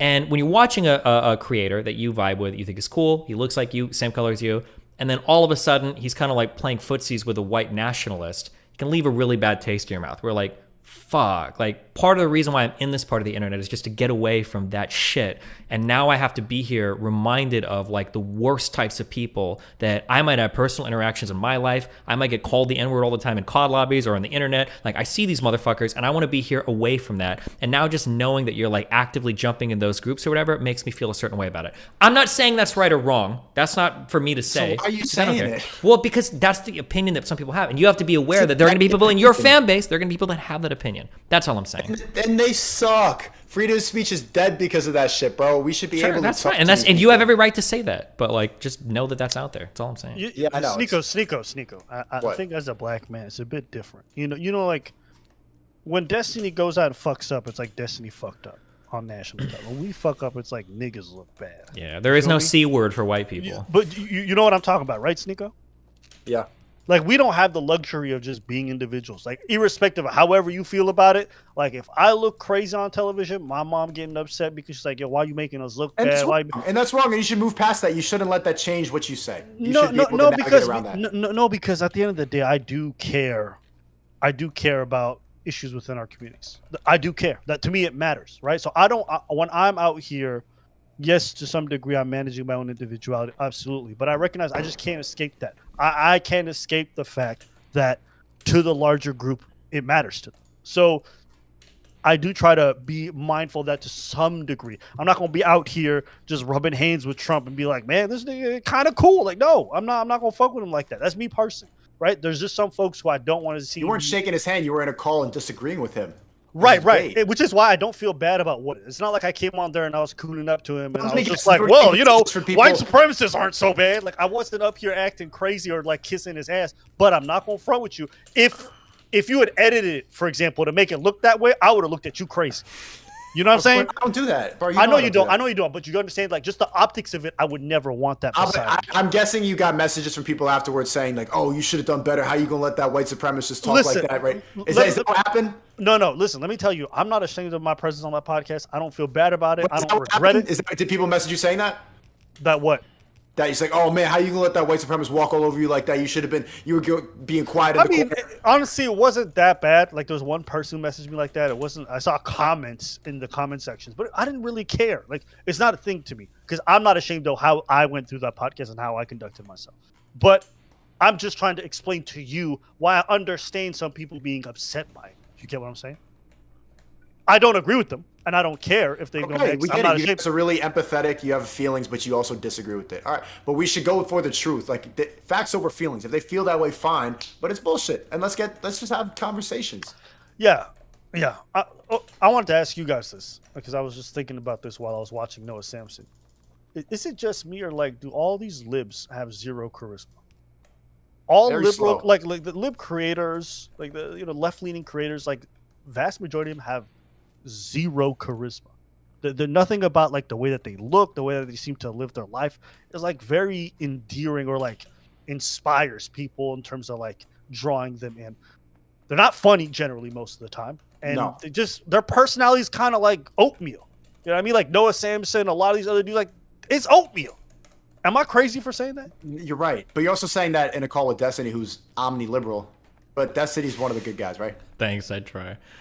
I mean, originally that was one of my draws, was that I had a more bombastic personality than a lot of those other people. But I mean, look where that got me. Even Abba went at you, but like I don't know, how is he going to respond to that? Is he just going to ignore it? He's probably going to ignore it. But you're right. It's very slow. It's very antidepressant. Very therapy sounding slow. But hold up, you know what makes Destiny base? And this is like probably the real thing. I don't think Destiny has that much charisma, to be honest with you. Fuck but, you. Hey, listen, I'll say it. He's but wrong. What He's is jealous. really appealing about him is that he'll say what he honestly thinks, irrespective of the consequences, whether it upsets left-leaning people or right-leaning. And when someone has that kind of authenticity, that can be very endearing.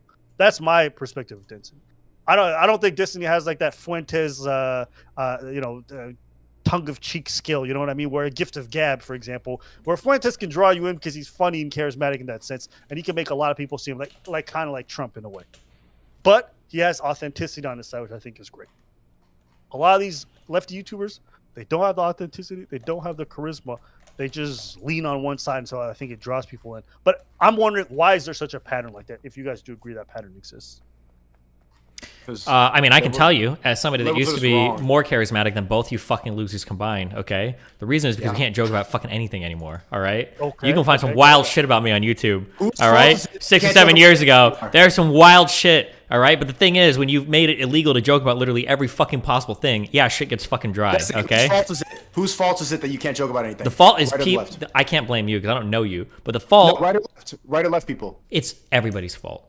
It's right. People on the right. Yeah. You know why? Hold up. You know why? I I can tell you Go why. ahead. I can tell you Okay. why. It's because you, not you, okay, but you motherfuckers on the right, not you, but motherfuckers on the right took shit too fucking seriously. Okay? Shit was funny back in the day when we were calling each other racial slurs because we were all fucking weird kids on the internet. But it's not funny when people are out fucking murdering people in restaurants in Buffalo because they're trying to do like the fucking black genocide. All right? It was funny when you make fun of people's religion on the internet, but it's not funny when people walk into a fucking mosque in New Zealand and shoot and kill fucking 30 people because they're being replaced by brown people. It was funny when it was jokes on the internet, but then it got invaded by people who weren't joking anymore. And now we have to be fucking careful about everything we say because we don't know when the next Elliot Rodgers is about to go out and fucking stab to death some girl because she didn't suck his dick. Okay, that's why it's not fun anymore. Every single thing that Jim Jeffries is a really good Australian comedian, is a good fucking skin on this. Everything that used to be fun ends up not being fun because some fucking loser shows up and he fucks it up for everybody, and that's just how it goes. Yo, listen. I'm not even gonna lie. Sneaker, I was with you at the beginning, but Destiny won me over with that argument. I'm not gonna lie. He made sense. Thanks. I try. See, Okay, that's so- that. I'm channeling that You Fuentes guys- charisma. It's information overload. It's social media. It's the fact that liberals can't handle information. They read so much shit online, and they feed it, and they play into your empathy, and that was the government's manipulation of empathy, and that's usually liberal people. Nothing changed. There's always been terrible events going on, but liberals just can't handle information, and it's came with the rise of the phone. You can't read stuff, so you get hurt, so we censor everything. The internet used to be wild, and then as it became more and more integrated with our lives, more information started hitting people's brains, and you can't handle it. Yeah, but hold on, wait, hold on. Go ahead. Okay, I'm just gonna do one thing. There's always been shootings. There's always been war. We're There's chill. always been Yeah, famine. we're chill. Okay, I'll do one personal attack, and that's it for the night. Because I'm trying to be nice. Okay, but nobody can handle the information overload on the internet. Okay, like you, for instance, and I know this because my chat was linking a stream while you were watching something about the Federal Reserve. You have really strong opinions on the Federal Reserve and how it's fucking up the U.S. currency, but I don't think you could explain the basics of how like central banking works. But you have really strong opinions that inflation is bad and we printed 80% of our dollars since 2020 and all of that is horrible, but you don't even know the basics of how it works. Everybody's information overloaded. Everybody's being yanked around to believe some crazy shit by somebody else. That's not unique to liberals. It happens just as much to conservatives, to anybody that spends a lot of time on the internet, I think. What does that have to do with being sensitive? It doesn't have to be being sensitive. You just gave the explanation that we're being information overloaded and liberals can't handle it. And I'm telling you, nobody can handle it, right? It might be liberals freaking out because somebody called somebody the N-word, but it might be conservatives freaking out because they're like, there's biolabs in Ukraine. There's biolabs all over the world, motherfucker. Understanding the central banking system have to do with information overload. Because what I'm saying is people will take some piece of news and they'll believe it without knowing any of the underlying stuff. Conservatives and liberals both do that. Everybody does that. That's like the human condition. That's not unique to one side of the political aisle. But people on the right are capable of debate and being wrong. Liberals can't even talk. They call you debate bros. People on the right don't debate. That's not true. You might see some of them do it, but Steven Crowder's not. Hold on, Steven Crowder's not debating. Ben Shapiro's. No, they don't. Who does he debate? He debates college students. He debates the. What? Hold up. Yeah, go. Slide on this. You don't feel as though right wingers are far more open to having discourse publicly than left leaning people? On when you hit, there's a certain threshold on YouTube channel where everybody stops debating, and that includes right wingers, right? Like, hold up, I'm gonna push back there because Go. I would even see Shapiro open dialogue with people that come to students to like open forums. I think most of the right-wing conservative people I've seen who have large followings will open it up so that they can take questions. I would argue that. Okay. Show me Shapiro debating I could steamroll 400 college students on any fucking topic. That's easy street. That would be like me being a professional FPS player and jumping into a COD match, or being a pro RTS player and jumping into like a Bronze League StarCraft game. That's not real debate. Where I want these people to respond to debates like from people. So Sam Cedar is a very out there, very left-leaning guy. He'll debate anybody. He had to ambush Crowder on his show to get a debate with him, right? Crowder's not debating anybody that's worth debating. He's going to colleges and he's debating those people. Same thing with Jordan Peterson. Same thing with Ben Shapiro. Same thing with Mark Dice and Tommy Lauren and all these other conservative people. They're not taking debate requests. They might do like one professional one that's like where everybody agrees to be nice and they'll go on stage and like jerk each other off for a while. Like I think Anna Kasparian had a debate with like Ben Shapiro, but like they're not like taking serious challenges from people that could actually challenge them. Oh, okay, so even if I concede that point, Nick can't join because it's his birthday. He's out. My fault. Go ahead, Alba. I was gonna say you wouldn't concede the point that when lefties are constantly having this rhetoric where they're like, don't platform these people, don't platform these people. Right-leaning people are not talking like that. Even if they're not willing to have the debates, and I grant you that, they are willing to have discussions with people far more often than what I see left. People on the right never say the only people who I ever hear say don't platform these people, don't give them any voice or oxygen, are left-leaning people. That's been my experience. Yeah, right now culturally, that's probably true.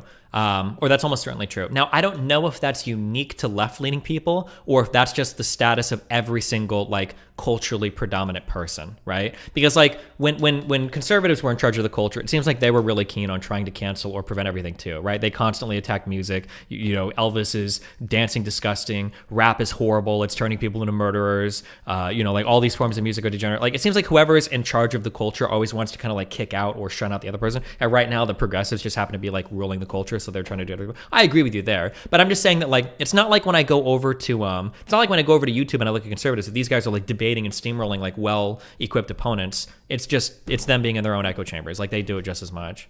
Hold up. So I just saw there's a video of Ben Shapiro debating Anna Kasparian. Yeah, I brought that one up. Yeah. Okay, well, like, there's even videos of like Jordan Peterson having debates with what's his name? Jordan Peterson had a debate with Zizek, and he got absolutely. It was one of the most embarrassing. I don't care whether they won or lost. My point is that they're actually willing to do it. I saw him debate. What's his name? Sam Harris. Yeah, he did a few of those. Peterson might have. Wasn't the Zizek Peterson thing like 3 years ago?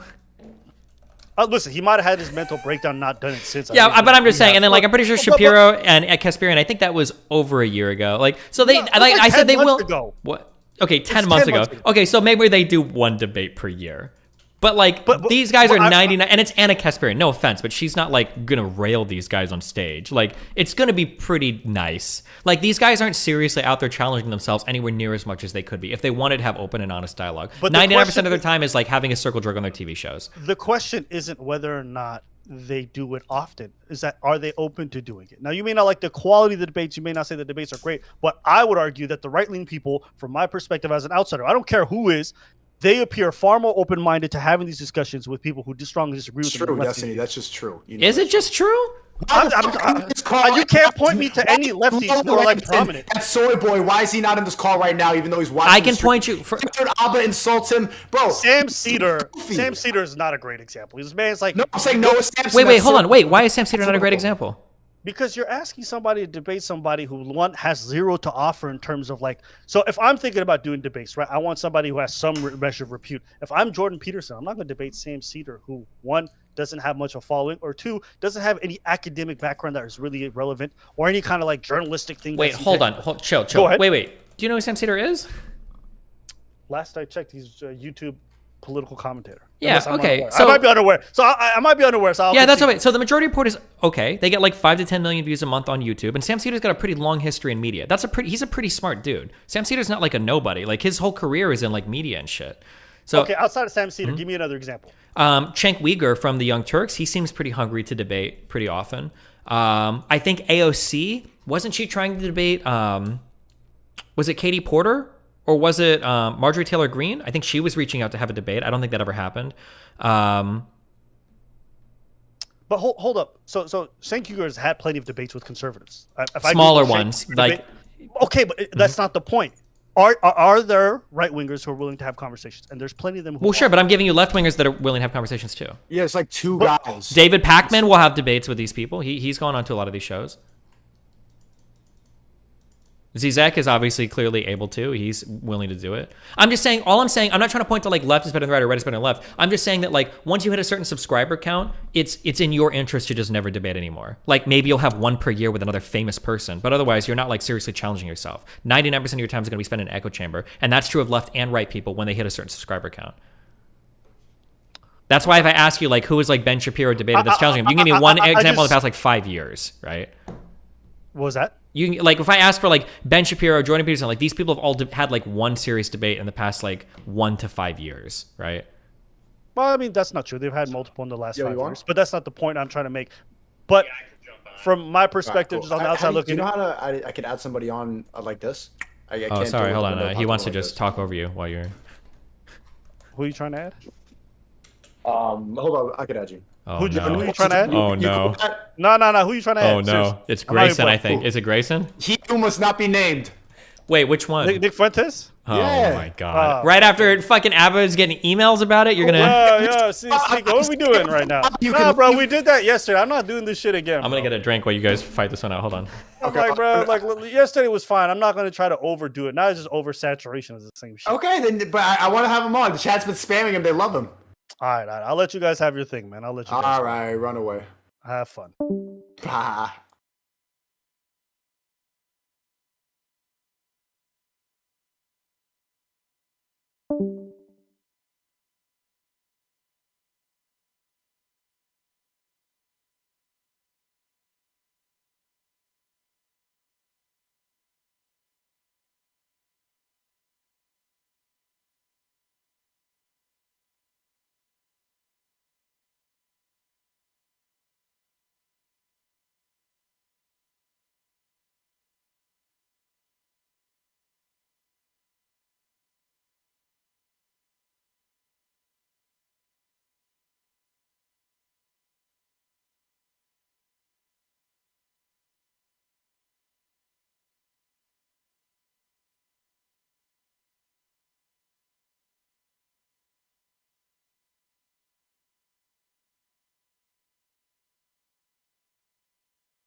Did Abba just leave? I don't know what's happening. He's not joining. Did Abba just leave? Yeah, Abba dip, man. Can't handle. There you go. Libs can't handle the truth. Is he a lib now? Yep. He ran away from the fucking Discord call. Come on, Nick.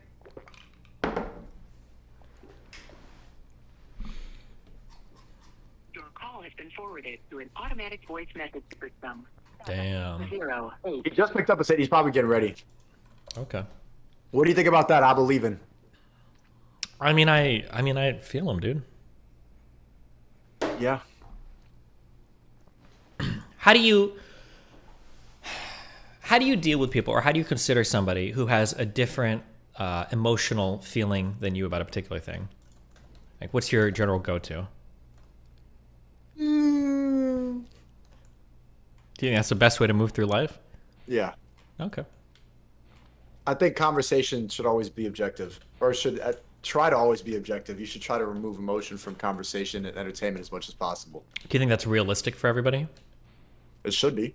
It's not realistic. Most people can't handle it, but most people should try to handle the truth. That's why I go.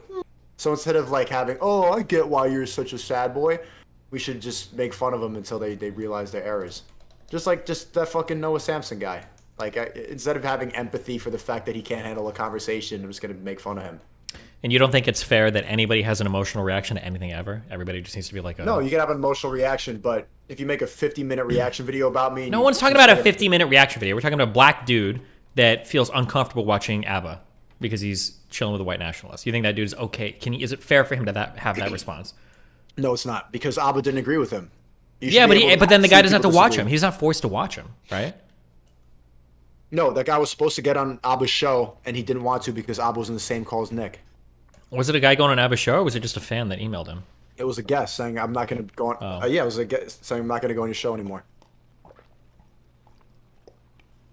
Yeah, ABBA texted me too, bring me in. ABBA wanted to come in. I have a panel, and you don't like somebody, you got to dip. How was ABBA going to go say that shit about... Oh, man. Wait, ABBA wants to come into this? No, he was in this. He texted me saying, bring me in, and then leaves when he doesn't like a guest. I don't know, man. It's just a panel. It's just streaming. Come on, where'd he go? Damn, man. My chat loves Nick, man. It's pretty spooky. It might be a lot of his chatters, too, doing psyops. Oh, yeah, that's probably true. A lot of your fans might be my fans doing psyops. It's hard to say. That's true. No, but I don't see any of my fans leak into your subreddit. I see a lot of your supporters going to mine. Uh-oh. God, Pepe. Damn, bro. What happened? Someone said Abba isn't scared. There's literally no benefit for him to talk to Nick. What's the point? He's literally losing guests for a podcast. Yeah. Unless you win the debate. If you can't win the debate, then... But if he makes him look stupid, then everything should be fine. It's a white supremacist. I gotta say, chat, I don't agree with a lot of the stuff he says. I respect the honesty. I respect how honest he is with his opinions. I'm tired of white people dancing around it and picking like low energy, slow. At least Nick is funny. Even if he thinks that I shouldn't exist. Yeah, even he thinks my existence is degenerate. All right, that's fair. Hey. Oh my god, that outfit. What? I was in bed, all right? How was your birthday? I was good. I was good. Thanks for asking. You're dressed like a Trump supporter. You look like a white supremacist right now. Well, hey, I was gonna put I had my Donda Dove hoodie on, but it looked kind of ridiculous on stream. So I was like, I gotta get this off. So I threw this little number on instead. Yeah, relax. All right, it's midnight. Happy birthday again. What'd you do for your birthday? I went out to dinner with my parents, and had cake and coffee. Cute. And that's it. Yeah. Did you see Abba was in here and he ran? Oh really? Because I'm coming on? Yep. He texted me 20 minutes ago saying, "Bring me in," and that. Well, he did say beforehand that he wouldn't be in a call with you again. But I understand. But I guess. Yeah. Yeah, I'm scared personally. I like having free speech. Yeah, me too. Me too. I think it's based. But, Hey, Destiny, a lot of the people said Nick won the debate between you two yesterday. Especially the comment section, the reflection says that Nick won.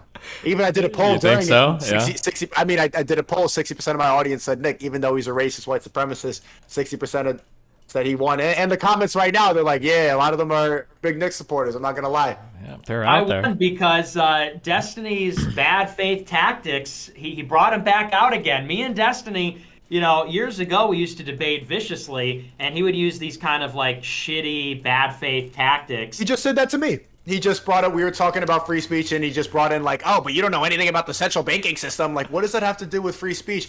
That is what it is. It's a good, it works. Hold on. Like, wait. And so wait, to be clear, the playbook. reason why I brought that up is because you said that libs are information overloaded. And like they're just like taking things without like contextualizing. They don't understand what they're saying, right? And I was showing you. What were you talking about? Information overload. I'm talking about libs see a bunch of information and they get, and then they're the ones perpetuating the mask, perpetuating the jab. They get manipulated with empathy because of information overload. Yeah, I agree. And what I'm the central banking system is not a fair comparison because it doesn't have to. Yes, I don't know everything about the Federal Reserve and the central banking system. I'm trying to learn more. No, I'm not getting too offended by information. Libs are. That's your people. That's not a fair comparison. That was a sneaky rat debate tactic, and I wanted to pull out the rat, but Nick wasn't here. So hey, hold on. So you're not trying to learn anything about the central bank. You're being yanked around just like you say libs are. No, you that's say why I'm watching these videos. I'm trying to learn more. That's not teaching you anything about the central bank. It's teaching you conspiracy theories. Didn't I text you earlier today? Like, I want to learn more. I want to be more high IQ. I want to be faster. I understand that, but I'm trying to. I want to educate myself more. If I wanted to learn about a topic like the moon landing, would I go on YouTube and look up moon landing conspiracy to learn about the moon landing?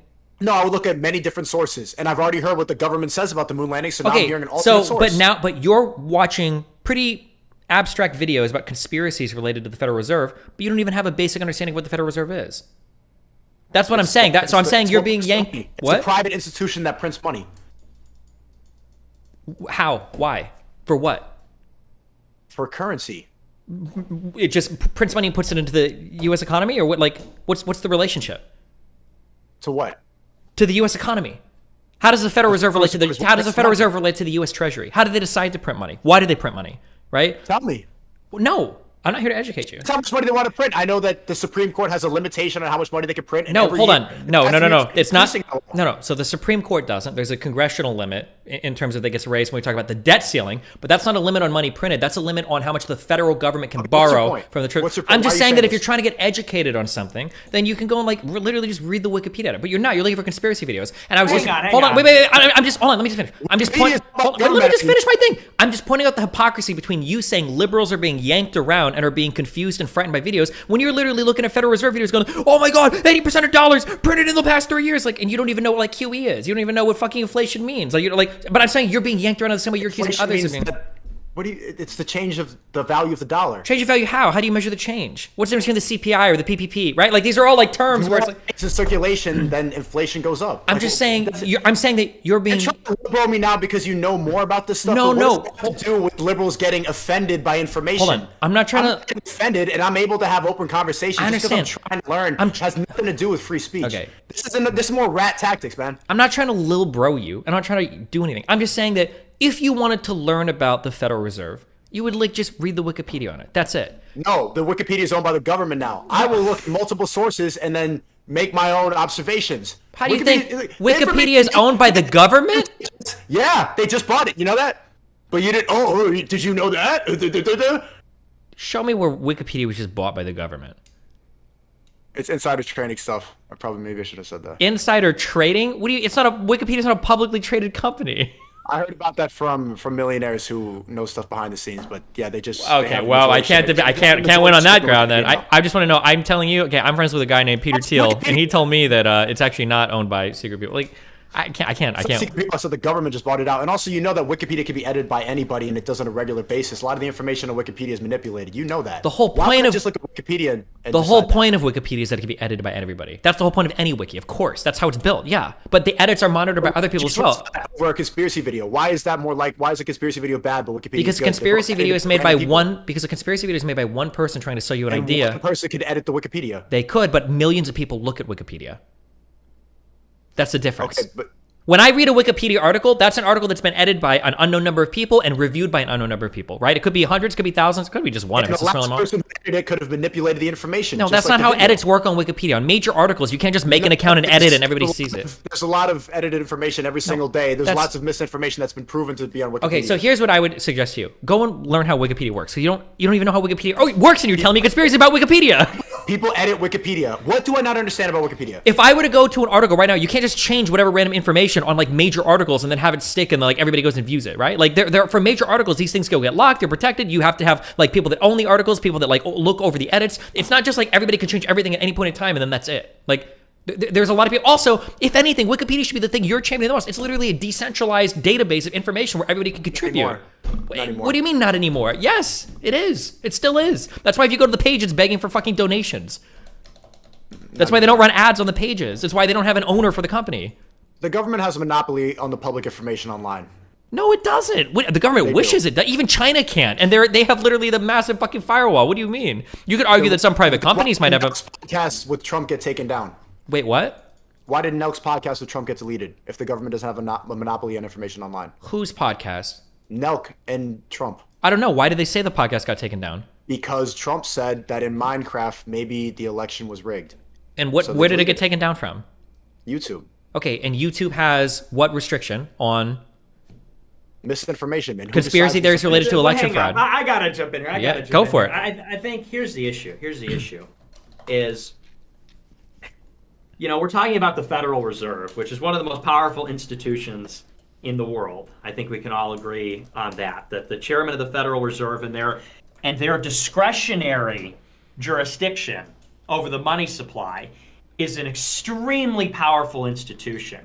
You could also say that big tech, also extremely powerful institutions, Google and the algorithms that control what search results will come up when you enter in a search query on Google. YouTube, extremely powerful, you know, 2.5 billion, 3 billion users, 30 billion monthly visits. And here's the issue. It's not to say that we don't know the nominal reasons behind why they behave the way that they behave. You know, Wikipedia says something about the Federal Reserve. YouTube says they have a reason why they banned Trump. The Federal Reserve says that this is how they operate and this is what it's supposed to be. I don't think anybody is saying that we shouldn't look at what Wikipedia says about the Federal Reserve or whatever.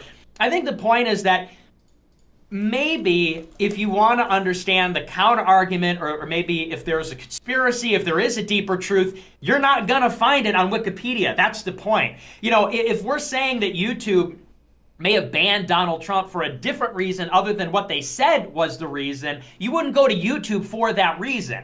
You know, YouTube is not going to say, well, we really banned him for... If you doubt the authority of Wikipedia, if you doubt the authority of YouTube, if you doubt the authority of the Federal Reserve, then it's obviously self-referential to say, well, we're going to find arguments against their credibility and their authority on their own platform. It just doesn't make sense. So how is that any less? How is it any less on. self-referential than your side? So it turns out, but here's why. Because when you go there and say, well, you watched a YouTube video about it, it's like, okay, well, if the Federal Reserve were engaged in corruption, do you think that it would show up on Wikipedia, or do you think it would be a researcher independent who would post it on YouTube? Exactly. Where else would they distribute the content? And I think the big difference is that... Can I answer that question, or are you just going to ramble past like every question? Yeah. So if the Federal Reserve or some of these federal institutions were engaged in corruption, we've got multiple committees across both the House and the Senate that are in charge of like monitoring this stuff. So here's like the funny thing. I'm belittling and laughing at you when you say something that's obviously ridiculous by common sense. So here's the funny thing, is that I can give you an institution that has hundreds or thousands of individual humans, staffers, congressmen, they're all working together, that have contrary interests, that have every motivation. If a Republican or a Democrat thought that the other side was fucking around or doing other things, all these people have every motivation to expose the other side, but those people are wrong. But you, the guy who's making tens of thousands of dollars selling me a message that the government is corrupt, I'm gonna listen to you for government corruption? You who has no oversight, you who has no accountability, you who's not an elected official, you who can print whatever message or lie you want, which they have, all of these alternative media pundits have done it over and over again. I'm going to listen to you and take your word for everything? You who thinks the Jews run the government, who can't give me a single shred of evidence for any claim you make, right? The government never lies. No, nobody ever. I never said. Did I say the government never lies? Did I say the government never lies? You're implying that the government is either unwilling or unable to lie. They're either unwilling. I never said that. Create mass conspiracies because they're working against each other because of checks and balances, and it's such a large-scale organization that deception and subterfuge would be unlikely or impossible. Of course that's not true. Of course the government has been able to betray and lie to the public. They kept the Manhattan Project secret. There was a city of 200,000 people building an atomic bomb, and they kept that a secret for years. Against spies, against the general public, they kept a conspiracy that Franklin Roosevelt was in a fucking wheelchair. And you could say, oh, it was the 40s, and it was a different media environment. But the point is, the government is able to concoct conspiracies. They come up with, they're engaged in information warfare all the time, and they say that. If you read the papers from the Atlantic Council, policy papers from the Atlantic Council or from NATO, or if you read the policy papers that come from the State Department, they talk about narrative warfare. They talk about engaging in information warfare, and they don't describe it in exactly those terms, but they talk about controlling the dominant political consensus, political narrative in the country for purposes of national security and for purposes of diplomacy abroad. So it's just like, will you acknowledge that the government is able to keep secrets and lie? Or do you think that no, they're not able to do that? Really? Absolutely not. So an individual, how are you saying that, Destiny? What about the let me know when I can talk, and I'll tell you. Okay. Go ahead. So When you want to talk about the Manhattan Project, if you want to compare stuff that we worked on in the 30s and 40s to today, where every single motherfucker has a cell phone in every single room in the United States, those are two entirely different things. At one point in time, was it possible to coordinate a lot of people and keep a secret? Yeah, of course. But today, you've got Iranian nuclear reactors blowing up because viruses are spreading into rooms that aren't even supposed to be connected to the fucking internet, right? That's what Stuxnet was. The idea that today we don't have an unprecedented insight into every single part of the government, into every single fucking person's life is insane. You want to compare it to the 1940s? I've got fucking text messages from Peter Strzok, somebody working on a small council of people working with Mueller to do an investigation. I'm seeing his text messages in front of Congress, and people are mad because they're accusing him of impropriety, right? That's the level of insight that we have today into these organizations. If you want to pretend like we have the same insight now that we did 80 years ago, you're fucking delusional. If you want to ask me 80 years ago, do you think we could have hid large projects from the American public? Yeah, sure, but everybody didn't have a 1984 Big Brother cell phone in their pocket to record every single thing. You know this because there's audio leaked of you saying dumb shit that never would have happened in the 30s or 40s, right? Nobody would have known dumb jokes that you made, dear friends, in the 30s, 40s, 50s, 60s, 70s, 80s, 90s.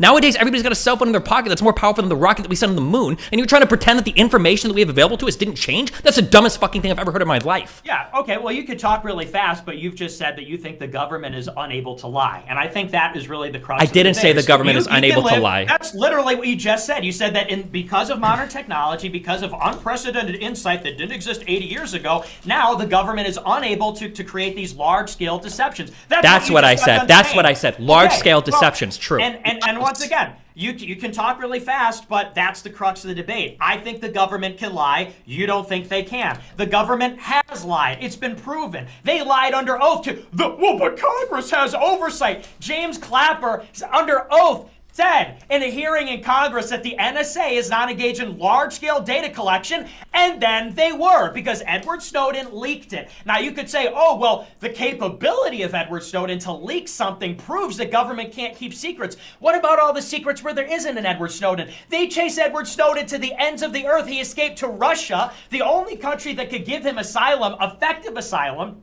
where the CIA can't kill him because Russia's protecting him with the Russian national security apparatus. But and they extradited Julian Assange for publishing those secrets, and they're fucking torturing him on an airplane probably somewhere. So don't tell me, oh, the government can't keep secrets. TWA 800 in 1996 was shot down by a fucking missile. 250 eyewitnesses saw it. They found residue from a missile on wreckage of the plane. And when CBS got a hold of it, the feds came in and said, that's evidence, we're confiscating it, and by the way, you're going to jail for taking a piece of evidence away from a crime scene. And then all the news media aired an animation which was created by the government that said, oh, all those 250 people that said it was a missile, what they really saw was the plane exploding and falling down. It was an optical illusion.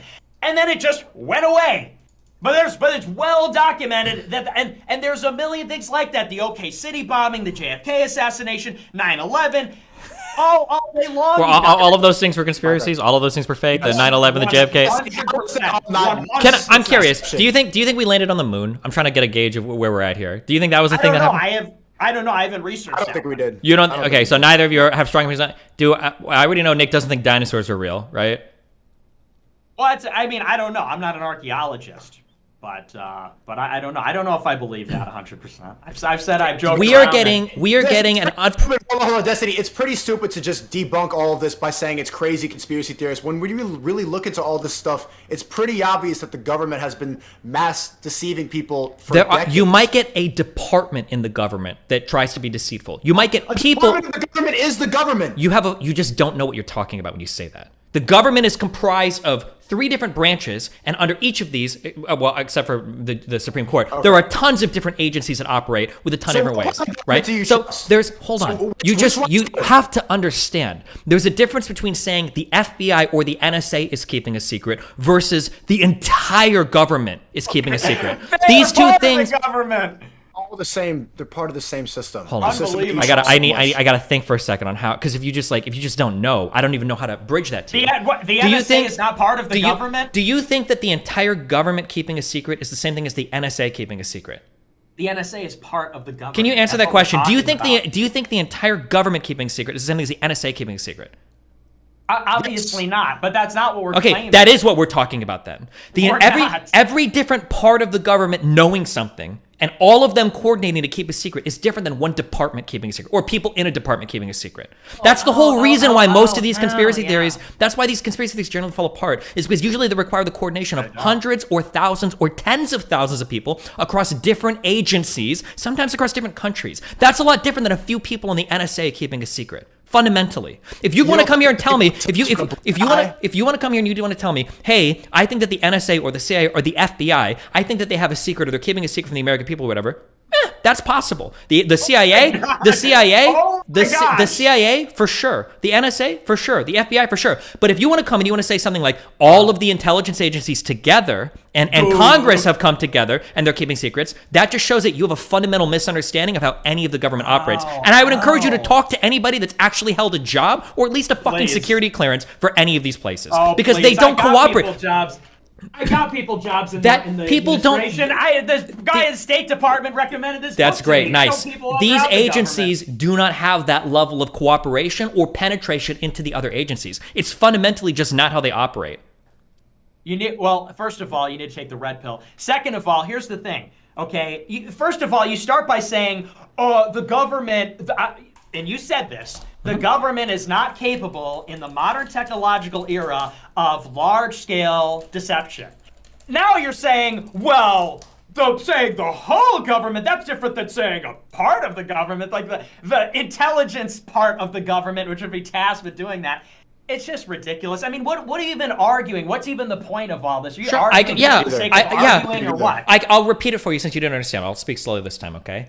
Saying that the government is capable of selling a conspiracy theory implies a level of coordination that doesn't exist. And if you talk to anybody that's ever held a government job, they'll tell you that. Yeah, we don't have that level of coordination. If you want to tell me an individual agency might be keeping secrets or acting improperly, yeah, that's more believable. That's just common sense. Much the same that if you tell me an entire school is trying to keep a secret, that's going to be a lot different than two teachers having an affair and keeping it a secret. Do you understand that analogy? Oh, yeah. That's a really salient, that's a really nuanced position. Because when we were saying the government conspires, you said, that's bullshit. Oh, you meant the NSA can keep secrets? Oh, well, yeah, that's totally legit. So, whatever. You think that the NSA can keep secrets then, right? And the FBI and the CIA? Well, they're intelligence agencies, so necessarily they keep secrets. It's vital to the function of the departments, of course. Okay. So the NSA hang on. So people? What would you have to say then about something like, what would you have to say about Operation Northwoods as an example? For any individual thing that you want to bring up, I would have to dig into it because I wouldn't trust your take on it because you're going to probably give me the one-sided take. I have no idea. I have no idea. Okay, so you don't even know. You haven't even looked into it, right?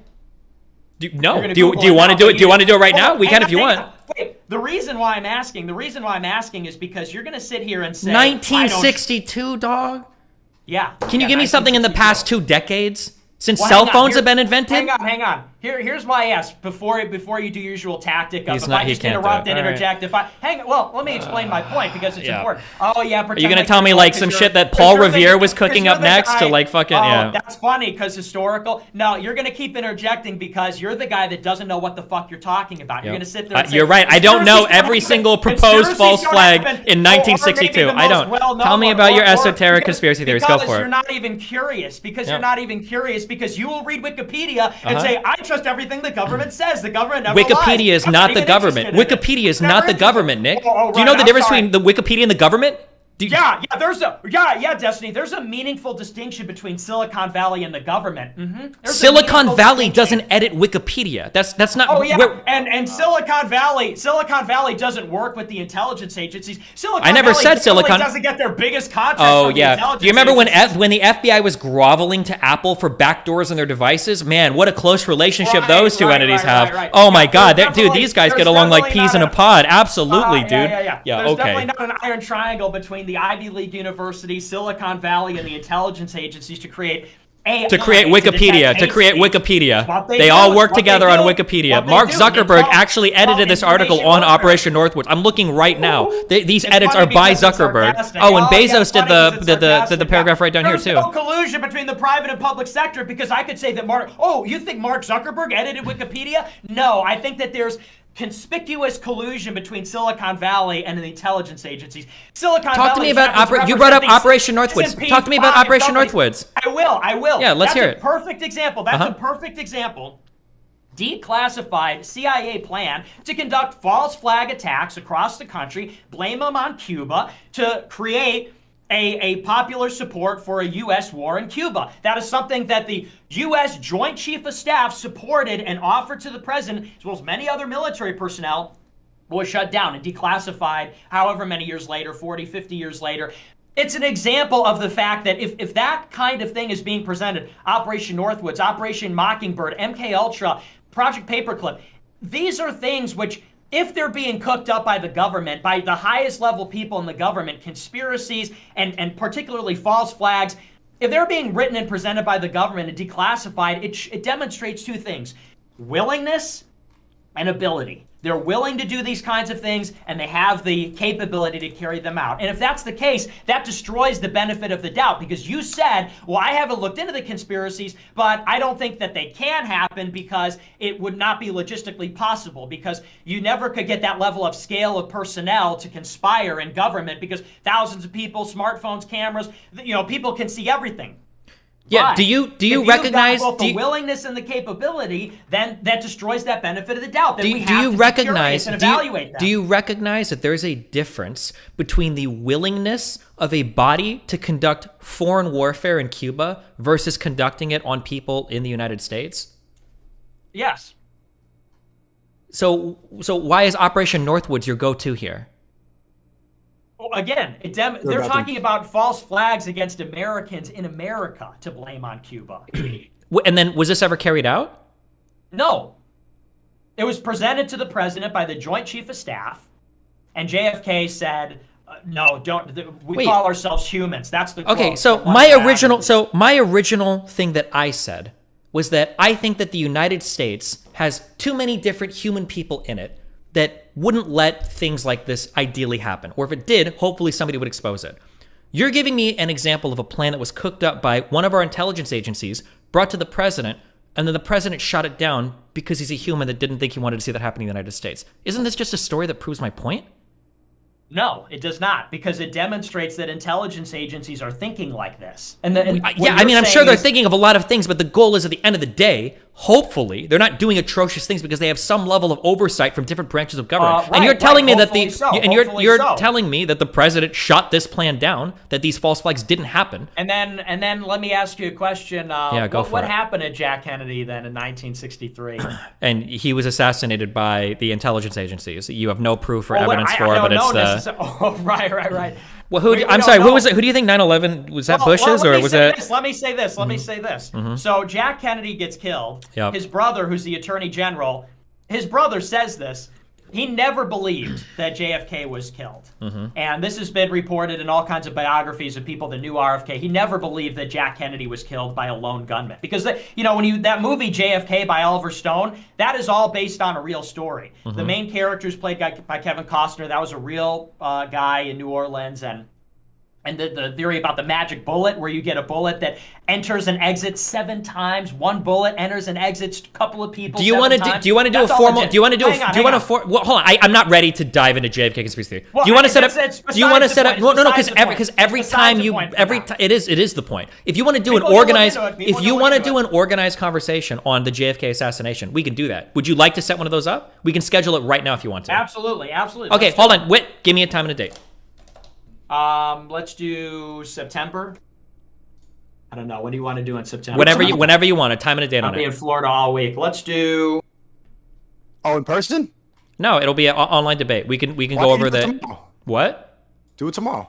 Let's do. I can't. I'm flying to Florida tomorrow. Let's do September 1st. Also, fitting that you're wearing a red shirt and Destiny's wearing a blue. Nice. Yes, red pill. Wait, hold on. Wait. What was the time of the date? Let's do Thursday evening. How about Thursday, 8 o'clock Central? On when? September 1st. I'm going to be in LA. Bruh. Okay, well, then you give me a date then. Mr. Bon Vivant. We can do...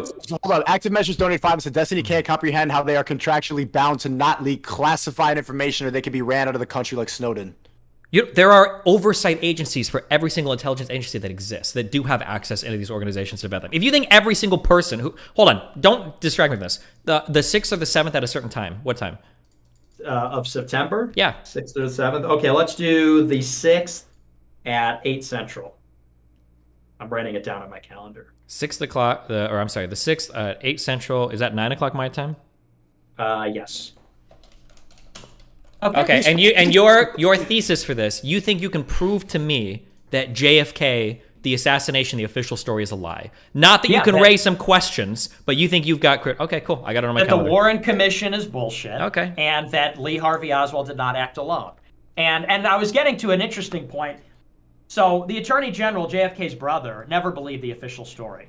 He goes and he was basically sidelined. Lyndon Johnson hated RFK. He becomes president. Hoover, who is the FBI director, he stayed in. He was supposed to go under Jack Kennedy, and they basically sidelined RFK. RFK then, after Lyndon Johnson is set to lose in 68, Lyndon Johnson steps aside. RFK announces he's running. RFK wins the California winner-take-all primary. He's set to become the nominee and then the president, and then RFK is assassinated by Sirhan Sirhan. Sirhan Sirhan comes up with him, Palestinian, and shoots him with a gun with 6 bullets. 8 bullets are fired. 2 of them in the back of RFK's head.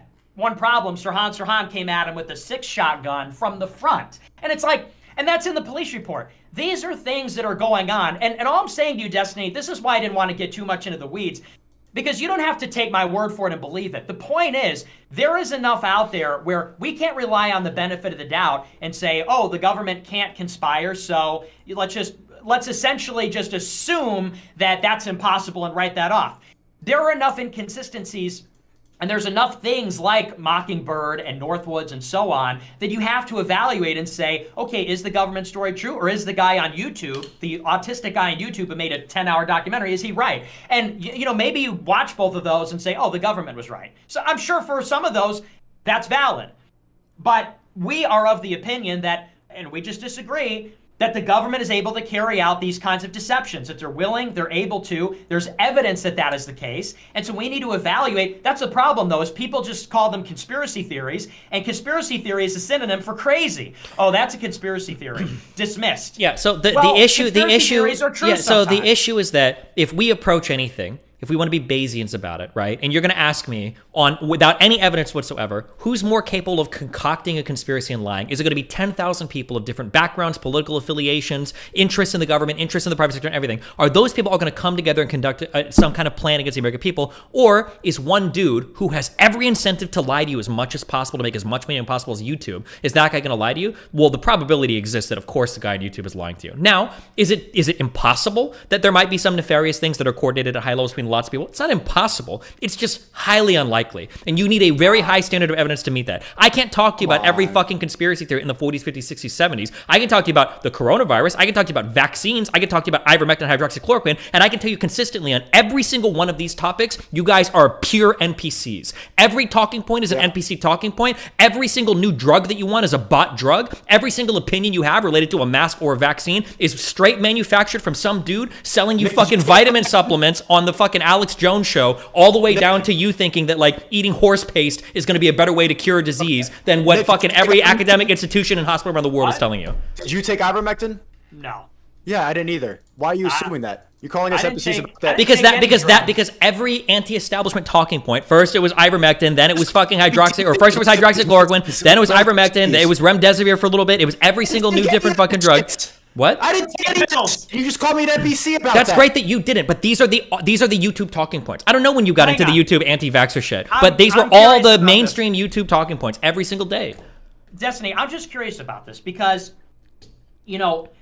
I think that I understand what you're saying. It's just about simplicity. What is more likely? There's a crazy guy that went off, or 10,000 people got together.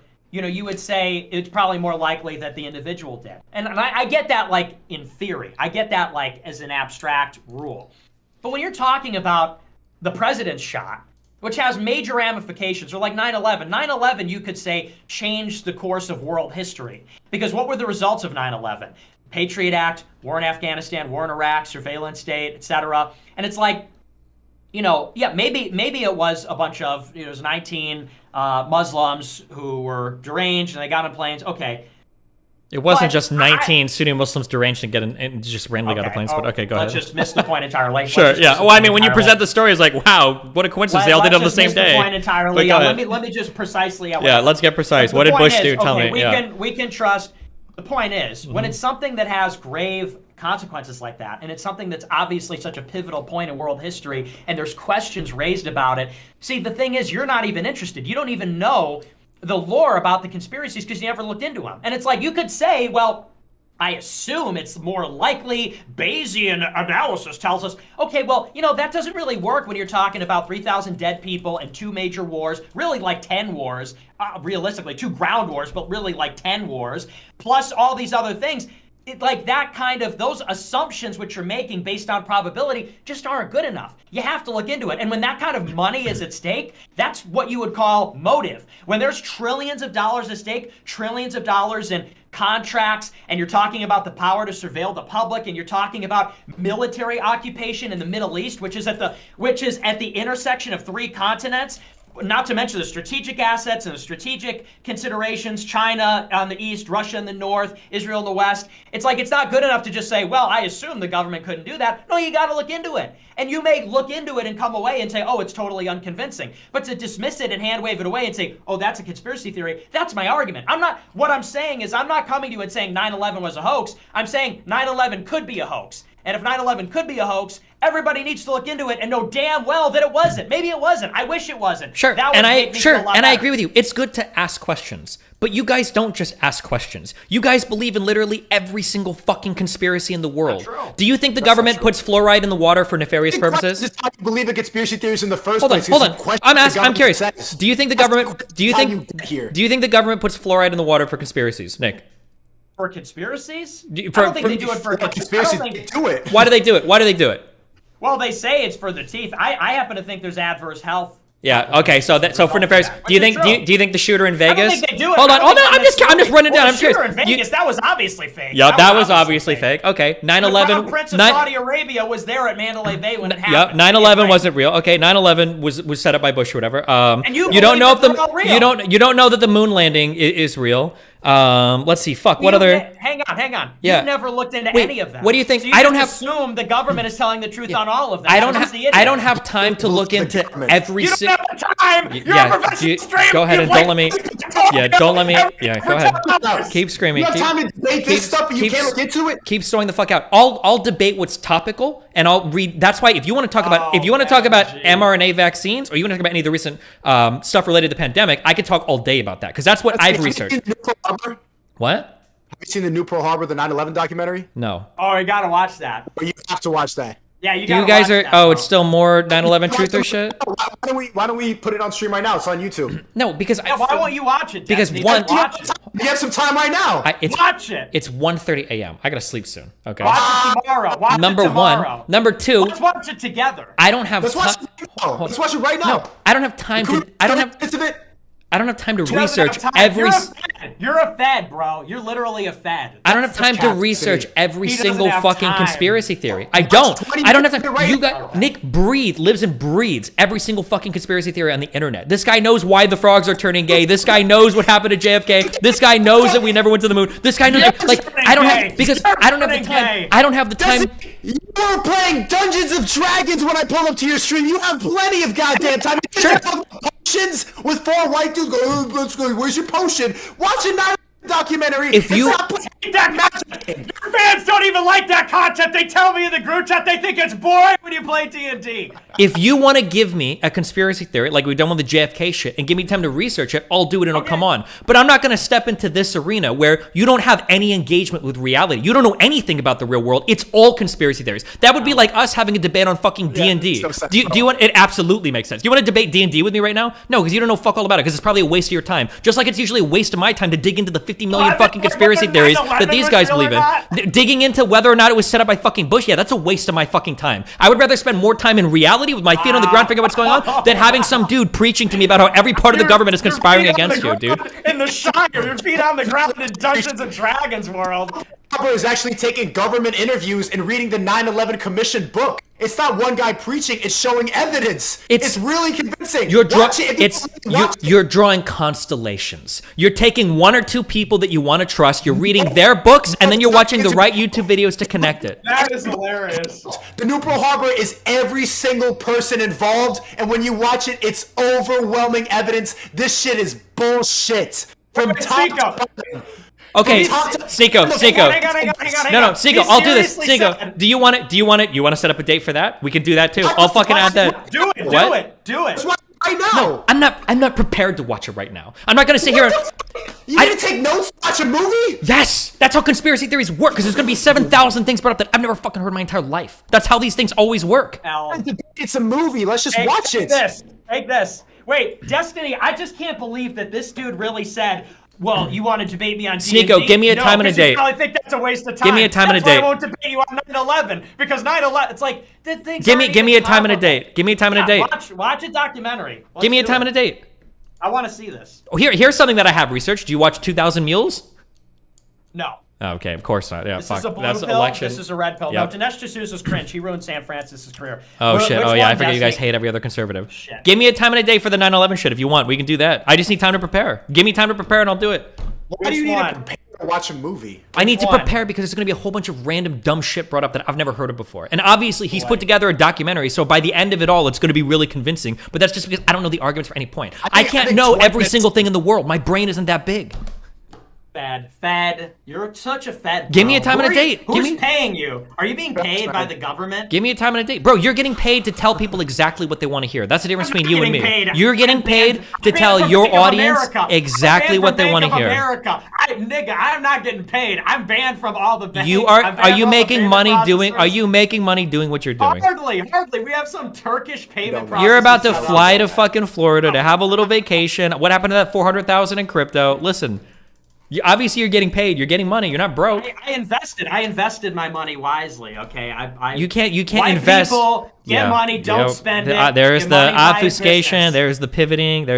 You have an audience because they come to you to listen to your particular message that's never going to change. That's what they're coming to you for. The CIA. And they're not going to. Yeah, I get paid by the CIA. By the yeah, dude. I'm cutting a fat check from the government. How did you guess, dude? How did you know that? Because you're not even interested in whether 9/11's fake or not. Because I don't have time to research I'm not interested in the frogs are turning gay or not. That's your job. That's not my job. My job is to entertain people on YouTube. That is not my job.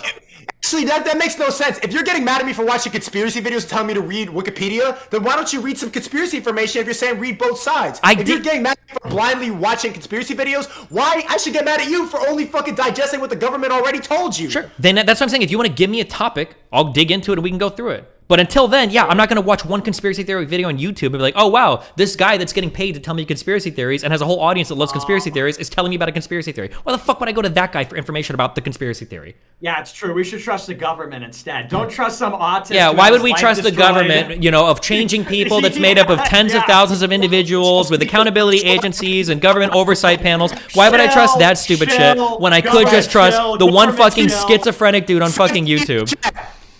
True. Government chill. I trust the schizos. I trust the people that have their lives destroyed trying to tell the truth and get censored. Tell the truth, 9/11 of course. conspiracies are against the community guidelines, but you're like, oh, I trust Wikipedia. Okay. Where's this Pearl Harbor video that you wanted to link me? Is it on YouTube? YouTube. Yeah, nice one, Nick. Okay, so give me a time and a date. It is against the TLS. Why is it on YouTube then?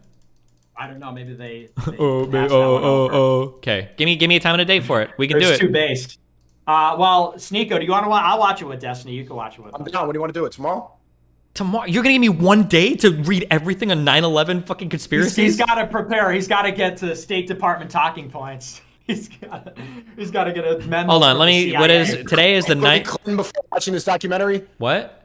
You going to call Hillary and Bill up before you watch a movie?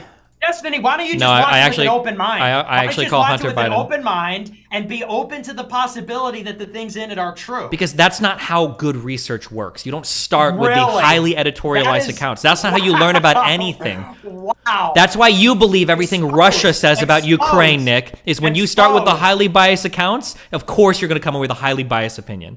Putin's a G. Of course I trust Putin. If you want to try, yeah, of course, yeah. Why would Putin ever Goofball. lie about anything? Yeah, Joe of course, Biden. of course. Telling me about the evils of the American CIA, but you'll go and suck off the Wagner group and America fucking is evil. Putin. That's the funniest shit in the America world is right evil, there. and Russia's 100%. We can Look, do the Destiny. You have we to can go into do- it with an open mind. we and can be do- open I to have the an open mind. possibility that you're wrong. I You have an don't, open 'cause mind. you're I like, do. Well, I have to prepare. I have to read all the counterpoints and then watch. It's not it. reading the Like, you have to be counterpoints. open It's mind. like it's getting as informed as possible the facts of the matter. Then it's looking up at, like stories from both sides. Yeah, so we can do the 20-second. Sneeko, if you want, we can do the 20-second on it.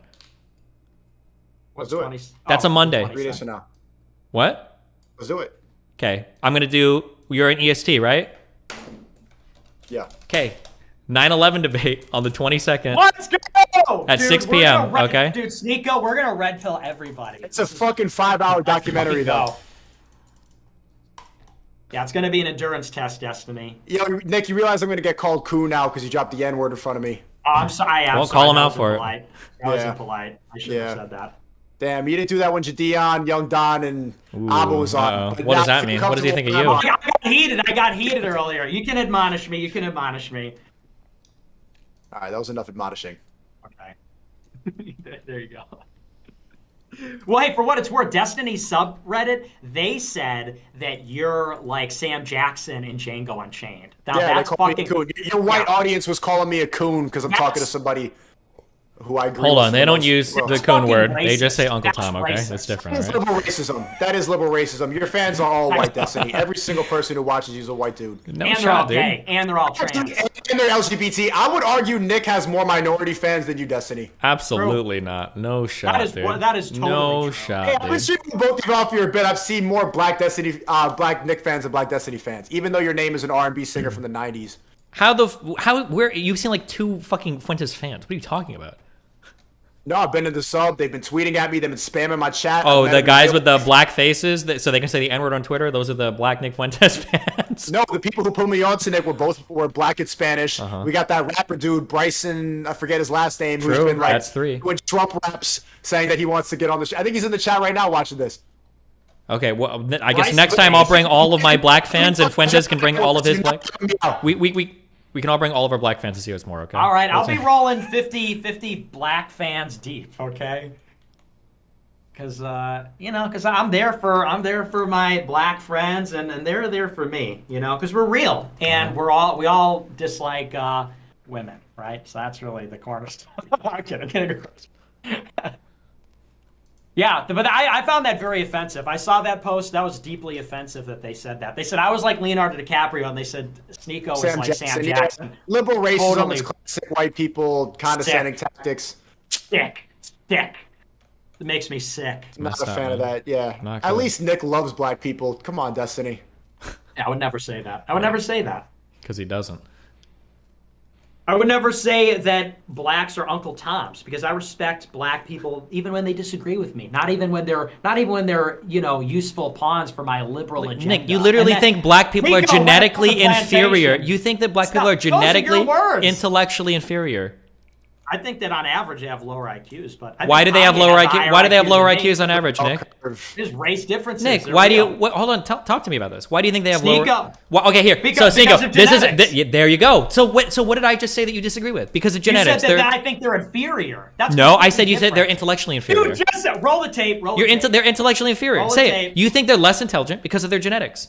No, I'm saying. What do you mean no? Wait, why are you saying no? Wait, why are you saying no? We're talking about group differences on No, we're not average. talking about group difference. We're talking about genetics. Yes, we are. Yes, we are. We talk about individuals, and we could say that an individual will have a higher IQ than another person. But we're talking about groups. We're talking about how IQ is distributed among many people. So it's not to say, We're not just talking about the distribution of IQ. We're talking about why it's distributed differently, and you think that's because of genetics. Because IQ is a genetic trait. It's a heritable trait. And by the way, most IQ researchers believe this. The majority of IQ researchers believe that. That race can explain the differences in IQ between groups.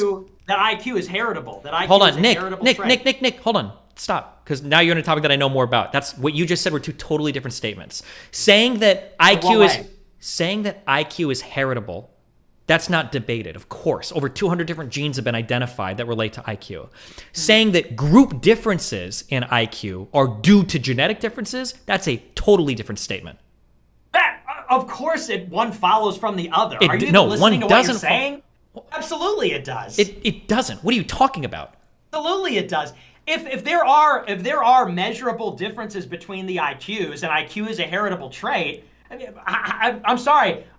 What are you missing here about that? Of course that makes it genetic. Because there could be totally different, you can break apart the fucking, what are they, GWASP or whatever? You can break apart all these different genetic informations on groups of people and find tons of different genes across tons of different populations that control IQ. The idea that we can concretely say that the IQ difference from one population to another is just because of genes, that is not a position that's held. That is not, hold on.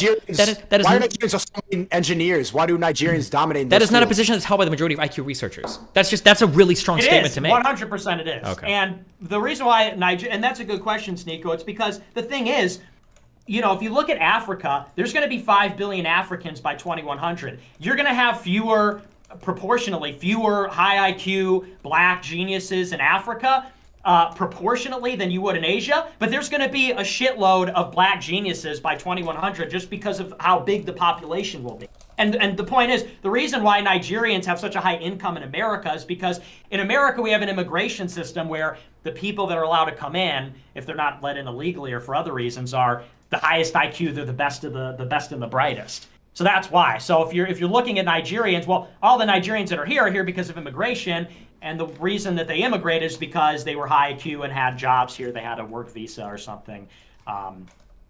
So that's why. But that's a problem because then we're taking all the high IQ people out of countries like Nigeria. You know, wouldn't it be good if Nigeria had those engineers and intelligent people? No, that's not true either. There's literally no empirical brain data. drain. Yeah, it's called brain drain, and there's no data to support it. There's usually data that points to the opposite. logical. That when it's not just, you can't just say it's logical to make an argument. Of course it right? is. If you have a really smart person, but they don't have access to intensive capital for higher productivity or good educational institutions to be able to utilize their intelligence more, that person isn't going to grow into who they could be otherwise. So no, taking a really intelligent person from...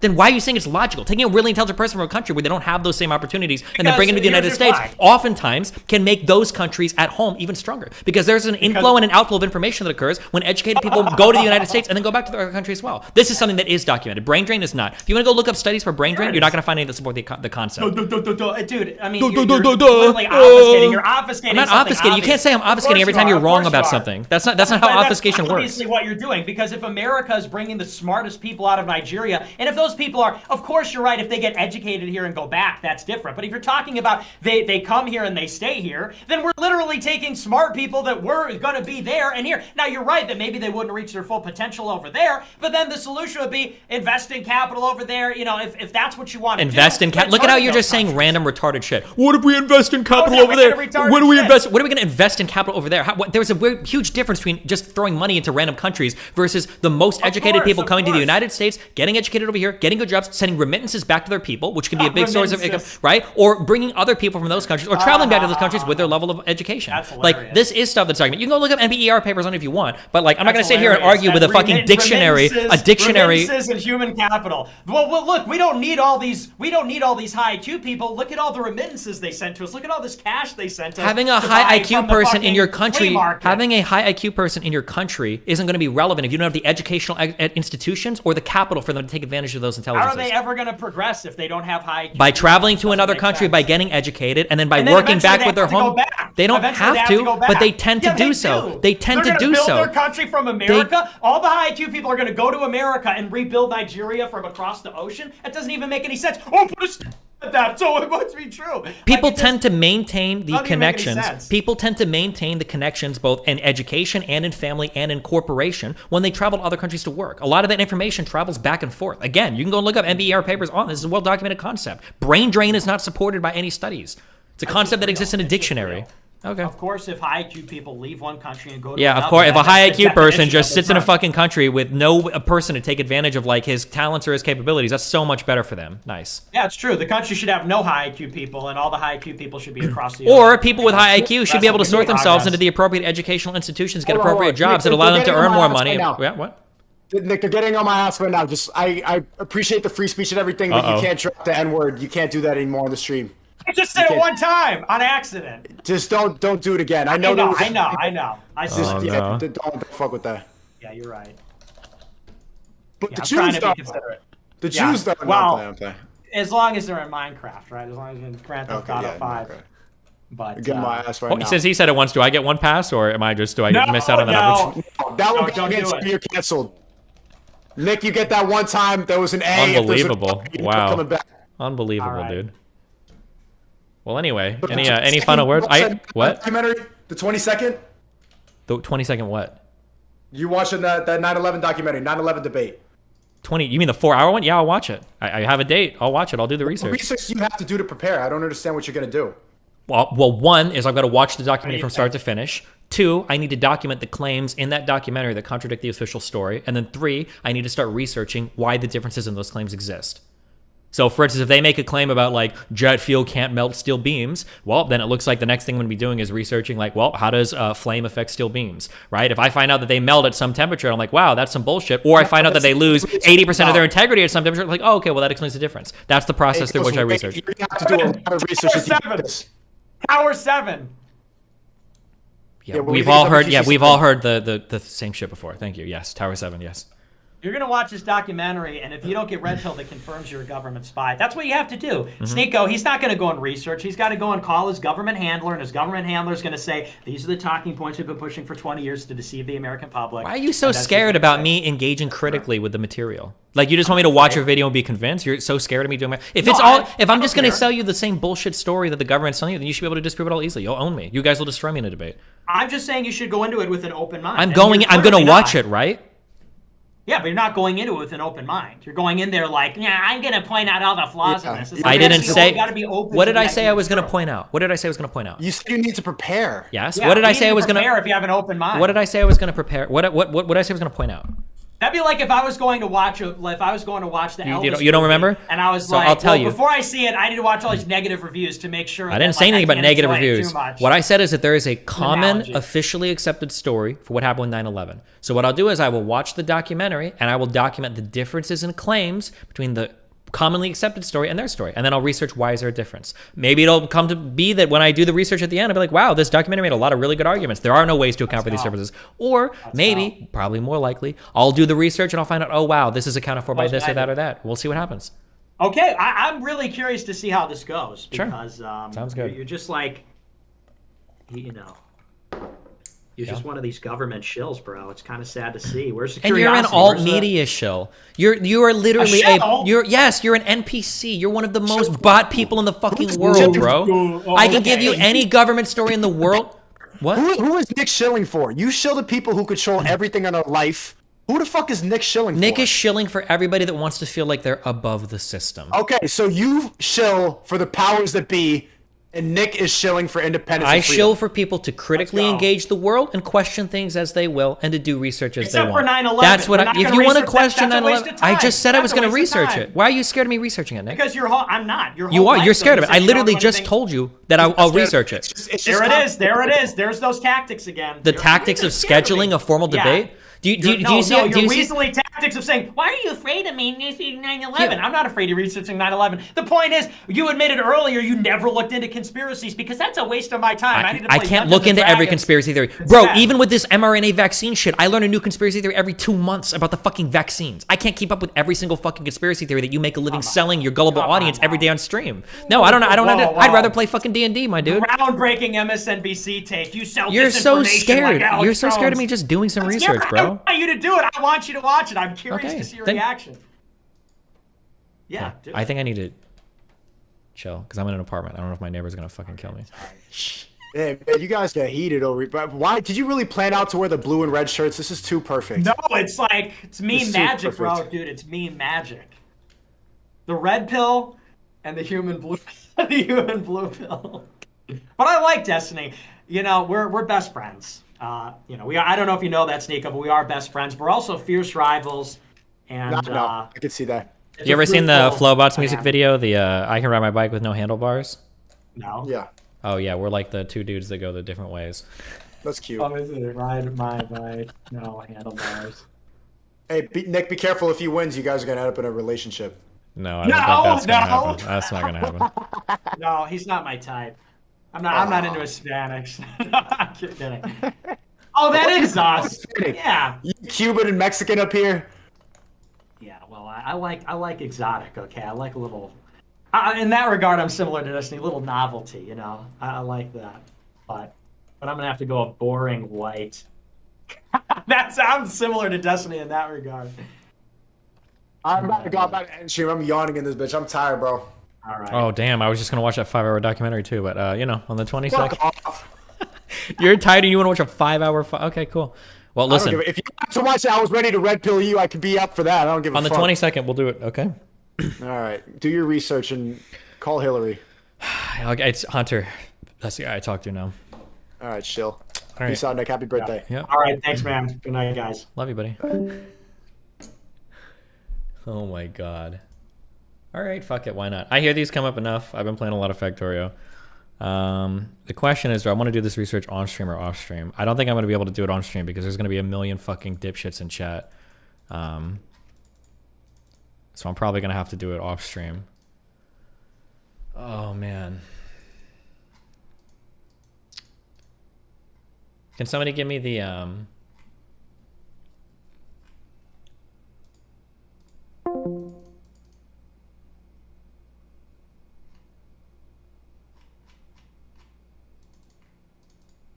I need the link to this stupid fucking... Oh, the new Pearl Harbor. Jesus. 5 hours. Oh, man.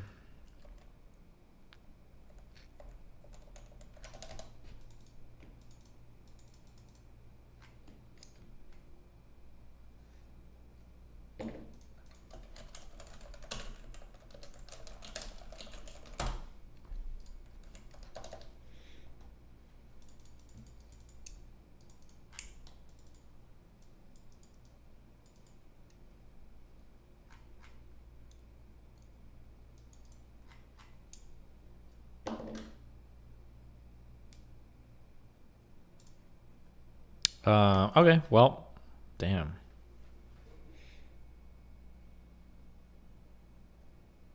I love you guys. It's been fun.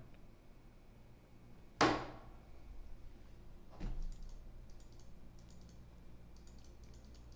gonna have to put in like 15 hours of research.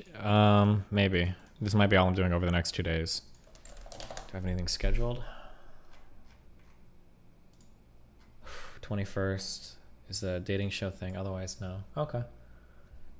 I would do it tomorrow on stream. I'm just so worried about like every retarded fucking comment that I can already see somebody typing in stream. Where like I'll Google one thing and somebody be like, Destiny, that's a biased Google. I should just mass ban. That's what am I doing? There's gonna our toner sub only mode. I might do that.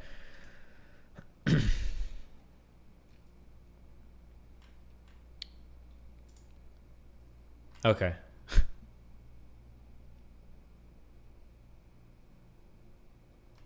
I love you guys. It's been fun. Keep it real. How do we get here? JP Nut Morgan, $10. Dylan Regenski. Don't touch JFKD. It's pretty muddy. They're going to give the strongest stuff to backdoor in current conspiracy. Try not to handle all of that. It's a trap. Destiny, please debate 9/11 with Ryan Dawson. Love you, buddy. Pepe wins. Destiny, you're a real one. I appreciate you. Wow. Thanks, guys.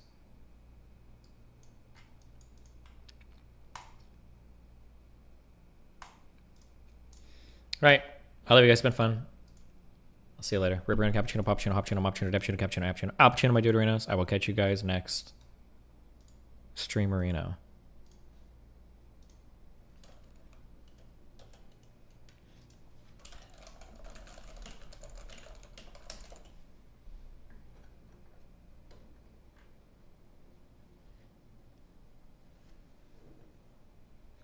Hello? Hillary? Wait.